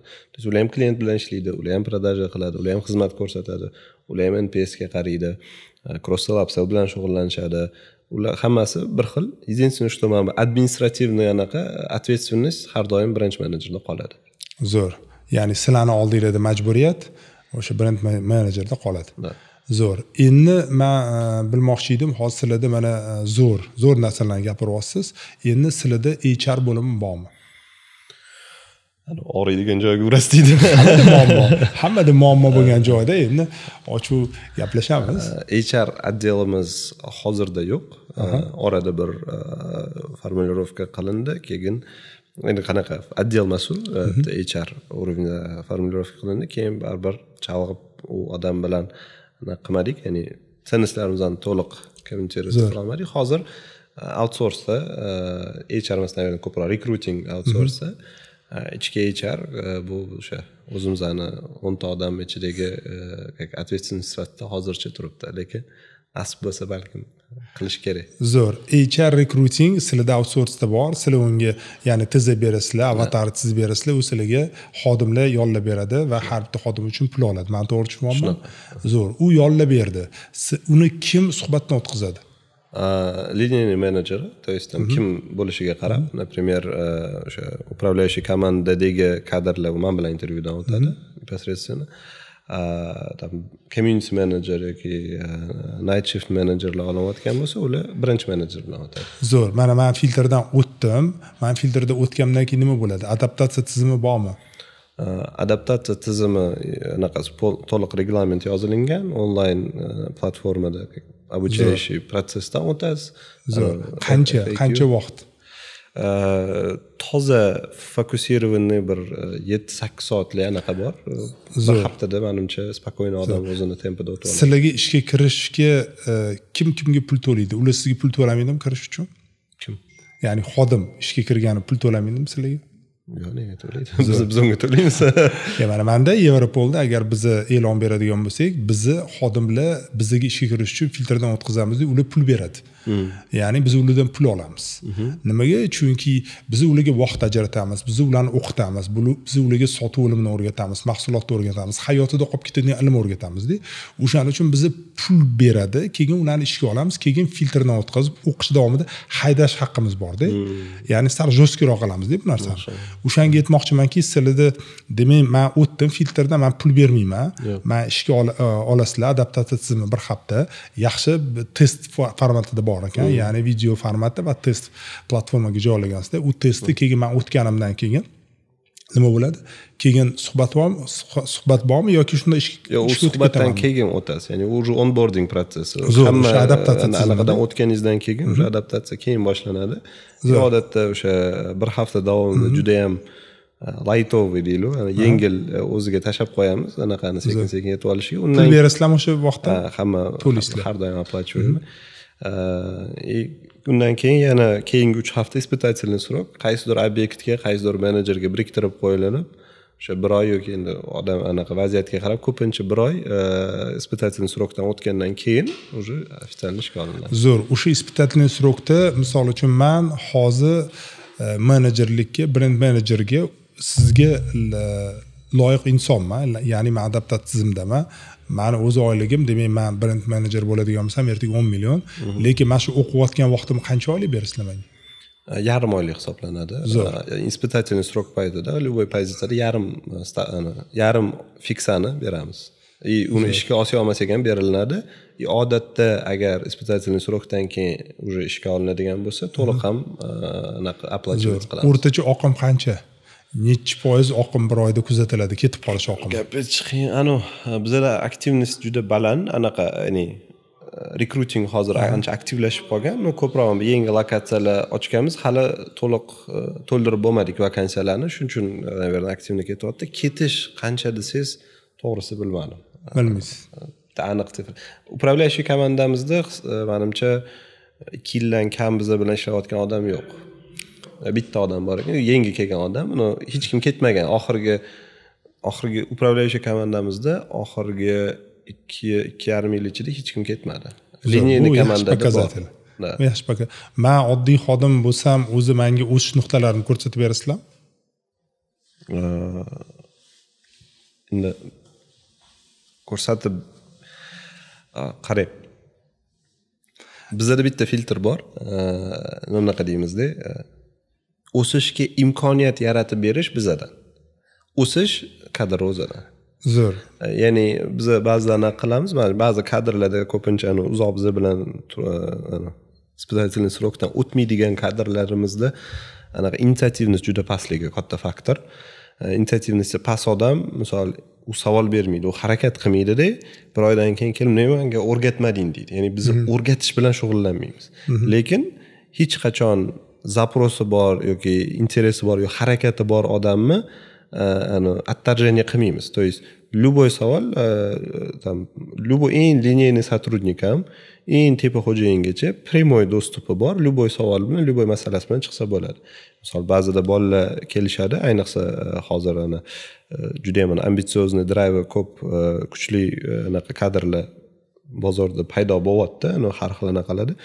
Unaqa kelib qoladi, aytadi, "Men narsani xohlayapman. Nima qanaqa qilib mana shunda siz menga yordam bera olasiz" deydi. Keyin aytaman, misol, "Okey, men bu joyda men yordam bera olaman, hammaga misol aqlim yetmaydi" yoki shunga qarab ba'zida kitob maslahat beramiz, ba'zida shunaqa paytlar bo'lgan, достаточно lineyniy pozitsiyadagi odamni eng strategik masalalarni muhokamasiga chaqirganmiz. Просто o'tir shu yerda, senga shu qizig'idi-ku. Mana biz keyingi 3 yillik strategiyani quryapmiz. Sidi учись, наблюдай shu upravляющий komandaga tortamiz. U jihatdan anaqa sharoit yaratib beramiz. Lekin kelib bo'ldi mana men keldim-ku, qani qachon leksiya boshlanadi degan podxod yo'q. Zo'r. Men savolim nima deydi? Misol uchun mana bizda Yevropolga kimdir kelsa, xodim oladigan bo'lsak, o'zi aslida bugun A nuqtasi bilan B nuqtasini ko'rsatib beramiz. Ya'ni 1-2 yilda bu bugun 3 million olayotgan bo'lsa, ertaga $3000 oyligacha nima asnoda chiqishi mumkin, qaysi qadamlar asnoda va CGM deydi-ku. CGM emas, bu yerda EGM desa bo'ladi. EGM tizib beramiz dedi. O'sha to'g'risida gapiryotgandim. Sizlarda EGM bor.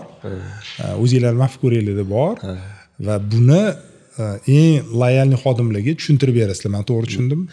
Men o'sha juda to'g'ri aytdingiz. Mafkuraviy bor. Sistemni bir anaqa har bitta sotrudnika bu chizib chiqilinmaydi-ku. Lekin любой harakati bor odam bilan birga shug'ullaniladi. Zo'r.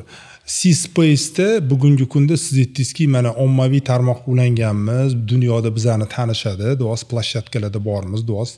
O'zi aslida meni fikrim C-Space shunaqa joyki, C-Space'da o'zi chet elliklar keladigan bo'lsa, ular meni fikrim orasida investorlar ham kelib turadi sizlarni joylarga va investorlar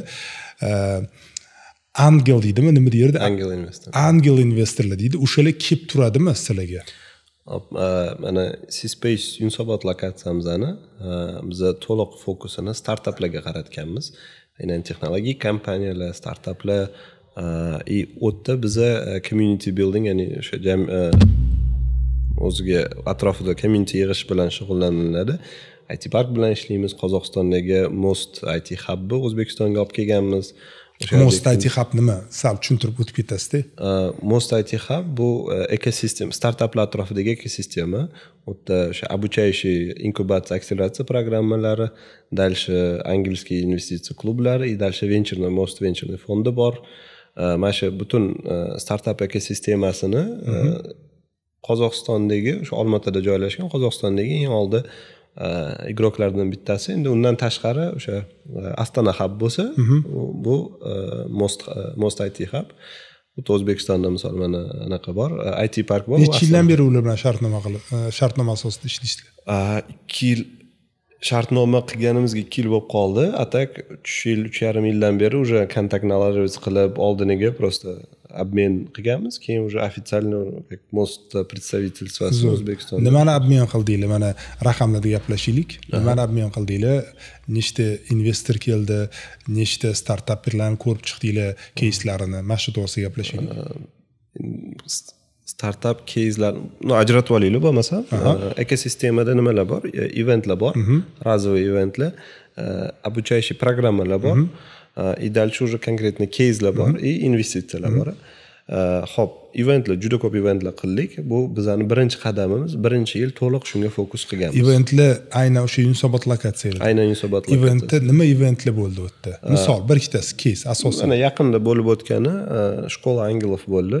O'sha Qozog'istondagi eng katta, ya'ni eng ko'p investitsiya qilgan angel investorlardan bittasi keldi. Oti kim?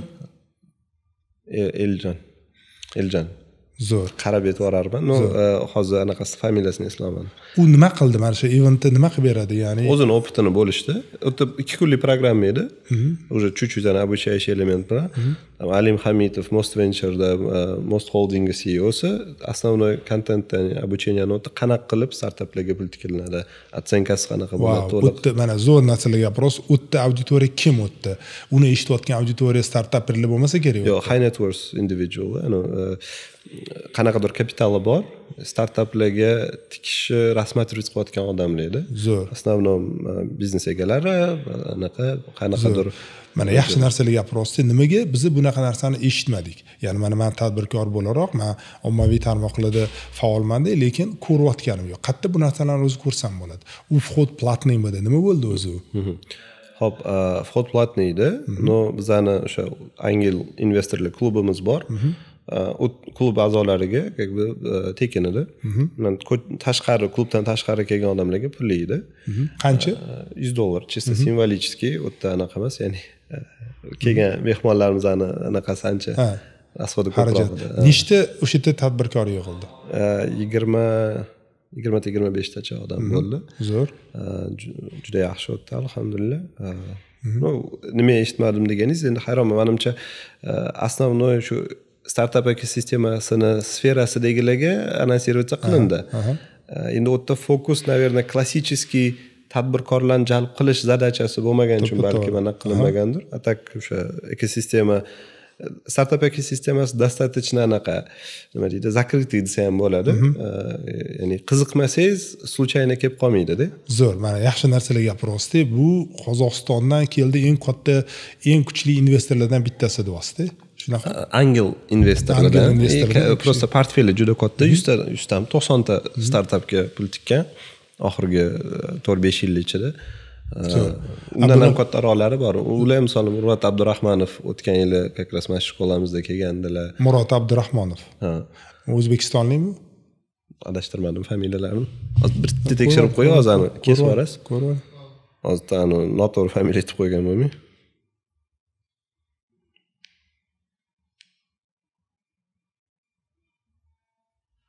Murod Abdurahmonov. Xo'p, 43-o'rinda ekanlar. Bunaqa Forbesda. Forbes Qozog'istonda. Ha, zo'r. Hozir mana Murod Abdurahmonov dedingiz, u qozog'istonlik tadbirkormi? Ha, qozog'istonlik tadbirkor. O'sha ularni ham MA7 degan Angel investorlik klubi bor. Endi ularcha kattaroq chekda pul tikishadi. Klassik biznesdan keyin venture investitsiyalarga, startaplarga tikishga, texnologik kompaniyalarga pul tikishga. Zo'r. Ular ham keldi va bu yerda sizlar bilan mana shu eventni o'tkazdi, to'g'rimi? Shunaqa. O'sha opit bo'lishi, o'zlarini qilgan deylik, xatolari nimalarga e'tibor qilishsa, u bo'lishi.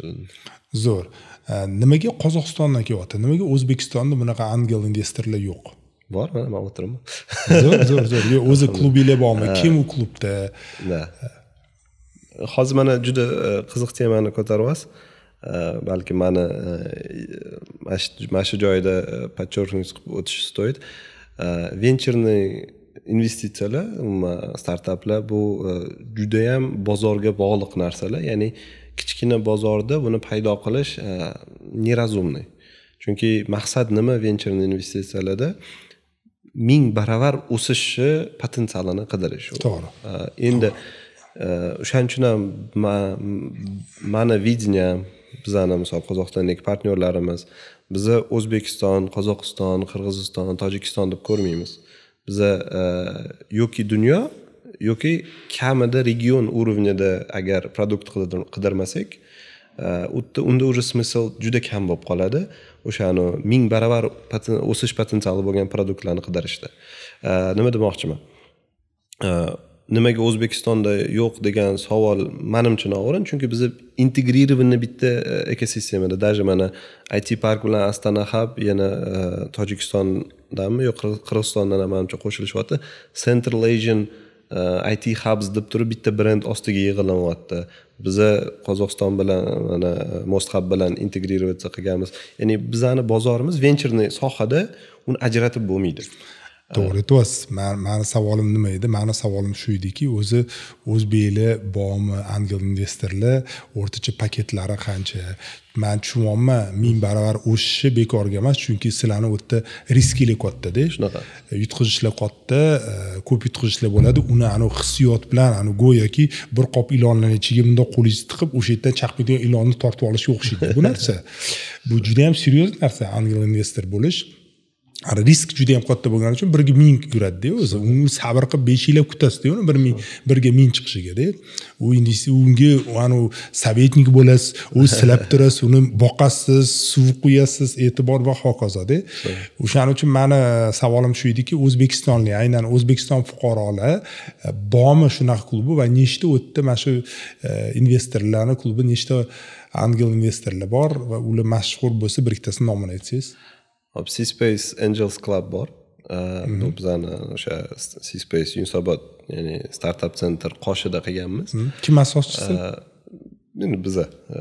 Men endi C-Space Startup Center bilan Farruh aka Maqsudov shug'ullanadilar. Ular CEO'silar, ular основной ish haqlariga ular. Endi biza boshida основывать qilayotganda mana Shahzod aka bor edilar, ular qatnashganlar, Farruh aka qatnashganlar, ko'pchilikning mehnati singan, ya'ni men deyishim menimcha noto'g'ri bo'ladi.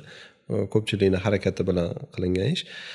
Endi o'sha klubda где-то bir 40 tacha odam bor. O'zbekistonliklar. U 40 tadan где-то bir shu 10 ta 12 tasi aktivniy investitsiya qilayotganlar. Endi kimligini hozir aytib chiqishim balkim yoqmas, shuning uchun aybga buyurmaysiz.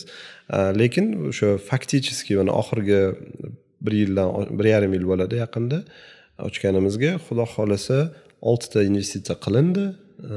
В среднем bitta investitsiyani bitta startapga tikilayotganda odatda shu 20 mingdan 50 minggacha risk regionda tikamiz.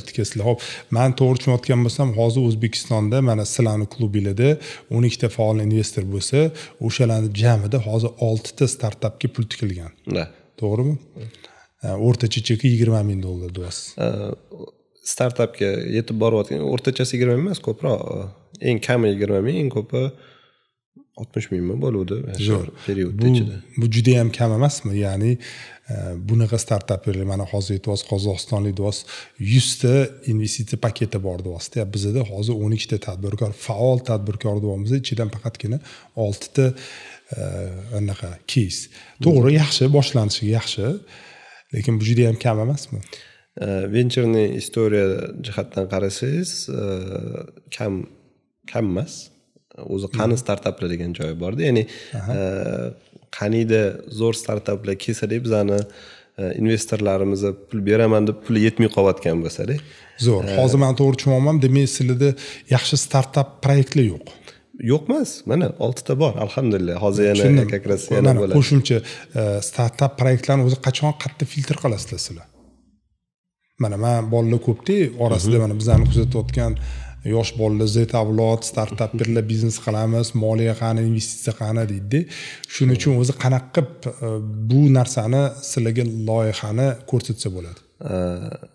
CS Angel saytiga kirib zaпрос tashlasa bo'ladi. csangels.uz. Endi просто loyiha yo'q deysham to'liq adolat bo'lmaydi. В принципе, ekosistema hali yosh. Bozor endi rivojlanyapti. Bugungi fazasiga 6 ta закрытый angliyskiy сделкалар yomon emas. Endi bizdan tashqari yopilingan сделкалар ham qancha bozorda, bizani klub orqali emas, независимо yopilingan сделкалар qancha. Qanaqa qilib adbor qilasiz dedingiz, qayerdan olasiz dedingiz, o'sha опять-таки mana IT park bilan ishlaymiz, Most bilan ishlaymiz, startaplar bilan напрямую ishlaymiz, eventlarda sponsировать qilamiz, o'sha yerdan воронка paydo bo'ladi. И u yerda bizani o'sha komandamizda bu endi как C-Space Startup Center komandasi alohida. Ana boyaga aniqadan C-Space o'zining komandasi, u yerda analitiklar bor, intervyular o'tkazishadi, o'rganib chiqishadi, bozor potensialini otsyanka qilishadi. Hozirda bozorda ko'p startup deb o'zini pozitsionerovat qilayotgan, lekin boyaga 1000 barobar o'sish potensiali bo'lmagan proyektlar. Yaxshi proyekt, yaxshi produkt, IT решение masala yo'q, lekin o'sish potensiali juda kam bo'ladi ba'zi hollarda. Shunaqa payt просто hamma tomonlama yaxshi-ku, no investitsion привлекательность yo'q bo'lib qoladi. Именно investitsion привлекательность bor. Bizani ko'zimizga yetyapti, что 10 yildan keyin u 1000 barobar o'sishi mumkin proyektlarni qidirib topish. Masalan, o'sha 6 ta startapga tikkan bo'lsak, har birida kamida 100 barobar o'sish potensiali borligiga ishonganimiz uchun tikkanmiz. Kamida 100 barobar. Endi sel 1000 bo'lsa, u tanish bilishlar emasmi, qo'ni qo'shni qarindoshlar emasmi? Yo'q, bu ham qiziq narsani ko'tardingiz. To'liq begona proyektga praktik hech qachon сделка bo'lmaydi, hech qayerda. O'zbekcha tanish bilishlik emas. Bu aynan vencherning angliyskiy investitsiyani tabiati. Bitta человеческий фактор, eng katta faktor bu основатель, founder-da. И founderga личный доверие bo'lmasdan turib tikish u juda qiyin. To'g'ri gapiryapsiz. Shuning uchun ham baribir birinchi chuqur tanishuv bo'ladi. Qadriyatlarni ko'rib chiqiladi. Men o'ylayman, har bir investorimiz har bir tikkan proyektida founderi bilan lichni tanish, kamida yarim soat, 1 soat o'tirib choy ichgan kamida. Zo'r, yaxshi narsa aytyapsiz. Men aniq bilmoqchi edim. Ya'ni men misol uchun hozir startapper bo'lsam, men ariza qoldirdim. Ariza qoldiradigan joylar ko'p-da. Qoldirasiz, shu bilan esdan chiqib ketadi-da. O'zi tizimlashgan holatda shunaqa narsa bormi sizlarda? Har oy sizlar startaperlarni kim bo'lishidan qat'iy nazar chaqirasizlar. Mayli sizlardan pastdagi xodimlar bo'lishi mumkin, qaysi biri ular bilan suhbat qiladi, filtrdan o'tkazib beradi, keyin sizlar o'sha filtrdan o'tganlar bilan har 3 oyda balkimda aniq raqamda bormi, mashinalar bilan keyin biz suhbat o'tkazamiz. Bu doimiy yo'lga qo'yilgan degan holat. O'sha angliskiy klub eventlar misolida bo'lmasam o'ta ham tushunarli bo'ladi. Primerni o'sha kanallarimizda C-Space kanallarida, C-Space Startup Center kanallarida постоянно aytib turiladi. Постоянно qanaqadir eventlar bor. Bu o'sha birinchi tanishuv, connection uchun juda yaxshi pochva. Pizza Pitch, например, partnyorlarimiz organizovать qiladi. Shunaqa har xil partnyorlarimizning proyektlari bor bizda o'tadigan. Bu hammasi birinchi tochka kassaniya bor. Qayerda u Telegram kanalingizdan qayerda bo'ladi u? Qayerga men yozilsam bu narsadan xabardor bo'laman. Xo'p, yozilib qo'yish, ya'ni eventlarni monitoring qilish uchun C-Space naqasiga C-Space Startup Center kanalini qarash mumkin. Telegram kanali, Instagramda ham bor, Startup choyxona bor. Startup choyxona kanali bor. O'sha yerda biz hamma eventlarimiz обязательно anonsirovаться qiladi. Endi o'tda bu ketdi. Birinchi prosta tanishuv uchun pitchdagingizni informatsiyangizni saytimizda ham qoldirsangiz bo'ladi. Kelganingizda ham o'sha anaqani fikr almashsangiz bo'ladi. 3 oyda bir marta, har kvartalda bir marta pitch sessiya qilamiz angel investorlar uchun. O'tda odatda 3 ta, 4 ta, 5 ta tanlangan startaplarni olib chiqiladi. Tanlangan deganda kim? Nima degani? Qaysidir investor pul tikishga tayyor bo'lgan bo'lsa, menga mana shu proyekt yoqchi, men tikmoqchiman desa, uni olib kirilinadi. Zo'r. O'sha adbordan o'tgandan keyin. Demak, mana xudo xolasa iyun oyida reja qilyapti keyingi sessiyamiz. O'sha yerda endi ko'rib chiqilinadi. Odatda yana dalsh investitsiya bo'ladi. Zo'r. Qarang, men tadbirkor, ya'ni startapper tarafdan ko'rdim. Endi men investor tarafdan, mana bizning asosiy auditoriyamiz tadbirkorlar. Men tadbirkorim, meni ortcha pulim bor. Men mana shunaqa proyekt tikmoqchiman. Unaqada qanaqa qilib men sizlarning klubingizga yo qo'shilamanmi, yo mana shu eventda ishtirok etaman, mana shu startapperlarni ko'rib tahlil qilganda qanaqa qilib men u yerda qo'shilsam bo'ladi? Xo'p, klubga qo'shilish uchun anaqamizda ham zaifka qoldirsangiz bo'laveradi saytda. Endi bu formalность ko'proq. Endi katta bolli bo'lgandan keyin men ham katta bo'laman-da, endi men ham hurmat talabman-da, nima qilishim kerak men? Menga yoki Farruh akaga chiqsangiz, o'tirib gaplashib, maslahatlashib, qadriyatlarni mana shu o'ziga yarasha anchagina risk borligini tushunib turgan, toksichniy investor degan tushuncha bor. Misol toksichniy bo'lmagan investor bo'lsangiz, shundoq qo'shilaverasiz. O'sha pitch sessiyalarimizga kelib tursangiz, vovlechon bo'lib tursangiz, bo'ldi. U yerda qanaqadir strogiy отбор yo'q. Strogiy отбор nimada? Bizda обязательство bor har bitta angelimizda 1 yil davomida, qo'shilgandan keyin 1 yil davomida хотя бы qanaqadir investitsiya qilish. Определенный cheklar bo'yicha ограничениyalarimiz bor. No, o'sha qanaqadir commitment bo'lish, ya'ni prosta men klubda a'zoman, kelib ko'rib ketaveraman degan anaqa startaplarni ketkizib qo'yadi. В то же время biz ruxsat bermaymiz, ruxsat bermaymiz qanaqa, biz xohlamaymiz. Juda ham katta chek bilan kirib startapni vohli stadiyada o'ziga to'g'rilab yuborish interesi bor. Korporativniy investitsiyalar bo'ladi. Startap endi boshlayapti, endi razgon olmoqchida, yaxshi ideya, kattaroq summa beraman, 10%, 15%, 20%, 50% olaman degan сделкалар bu startapning o'sish potensialini o'ldirib qo'yadi. O'zi korporativniy produkt bo'lib qoladi-da. Biz unaqa interesi bilan kiriladigan bo'lsa, unaqa adabrat qilmaymiz. В принципе, bizdagi o'sha angellar pul tikdi deganimizda ham har doim bir nechta angelga bo'lib yuboriladi. Hech qachon bitta angel hamma chekka ko'tarmaydi. Ko'pchilik kirganning hisobiga startapda gibkiz qolish kerak, operativni tez o'sish kerak. O'zi bu asnoda riskni ham kamaytirasizlar-da, moliyaviy riskni angellarning orasida. Bizda ko'proq fokus startap riskini kamaytirish. Zo'r. U ham bu taraf ham. Yaxshi. Bo'lmasa mana qilamiz. Keyingi mana shu sizlarning sessiyalarga xudo xolasa agar yo'q demasangiz men ham kelaman. Menga juda ham qiziq, men ko'ray yoshlarni, startapperlarni, men o'zi bu proyekt qilganman. 5 yil oldin Amerikadan kelganimda men $100,000 ajratganman, aytganman, ommaga chiqqanman. Mana $100,000 bor, kelinglar startapperlar, davay любой proyektni olib kelinglar, men tikaman deganman. va mana shu anaqada IT universitet bordi-yu, qanaqa edi oti? Inxada. Va Inxada men 2-3 marta mana shunaqa sessiya o'tkazganman. Chaqirganman, startaplarni ko'rganman, lekin o'sha payt afsuski normalniy proyekt topa olmaganman. Ya'ni bitta yo'q, normalniy proyekt topa olmaganman. Tadbirkorda pul turadimi? Ya, boshqa startap proyektlarga tikib yubordim, ishlayapti, bolalar ishlayapti. Ikkita hozir startap proyektim bor, ishlayotgan. Ko'ramiz, uni ham vaqtga oshkor qilamiz. Endi u uchun siz meni intervyuga chaqirsangiz, xudo xolasa uni ham ochamiz, baraka toping.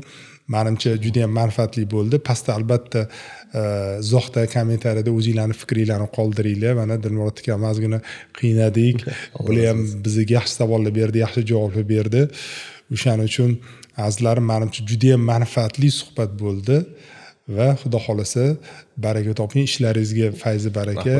C-Space o'sha aytganimizdek 3 yildan keyin 50 ta joyni egallasin va 100 minglab kvadratlarga ega bo'lsin deb, unda yana bir bor siz bilan suhbat quramiz. Inshaalloh. Va menimcha boshqa darajada bo'lasiz degan umiddaman. Xudo xolasa yaxshi fikrlar bilan xayrlashib qolamiz. Azizlar, assalomu alaykum va rahmatulloh.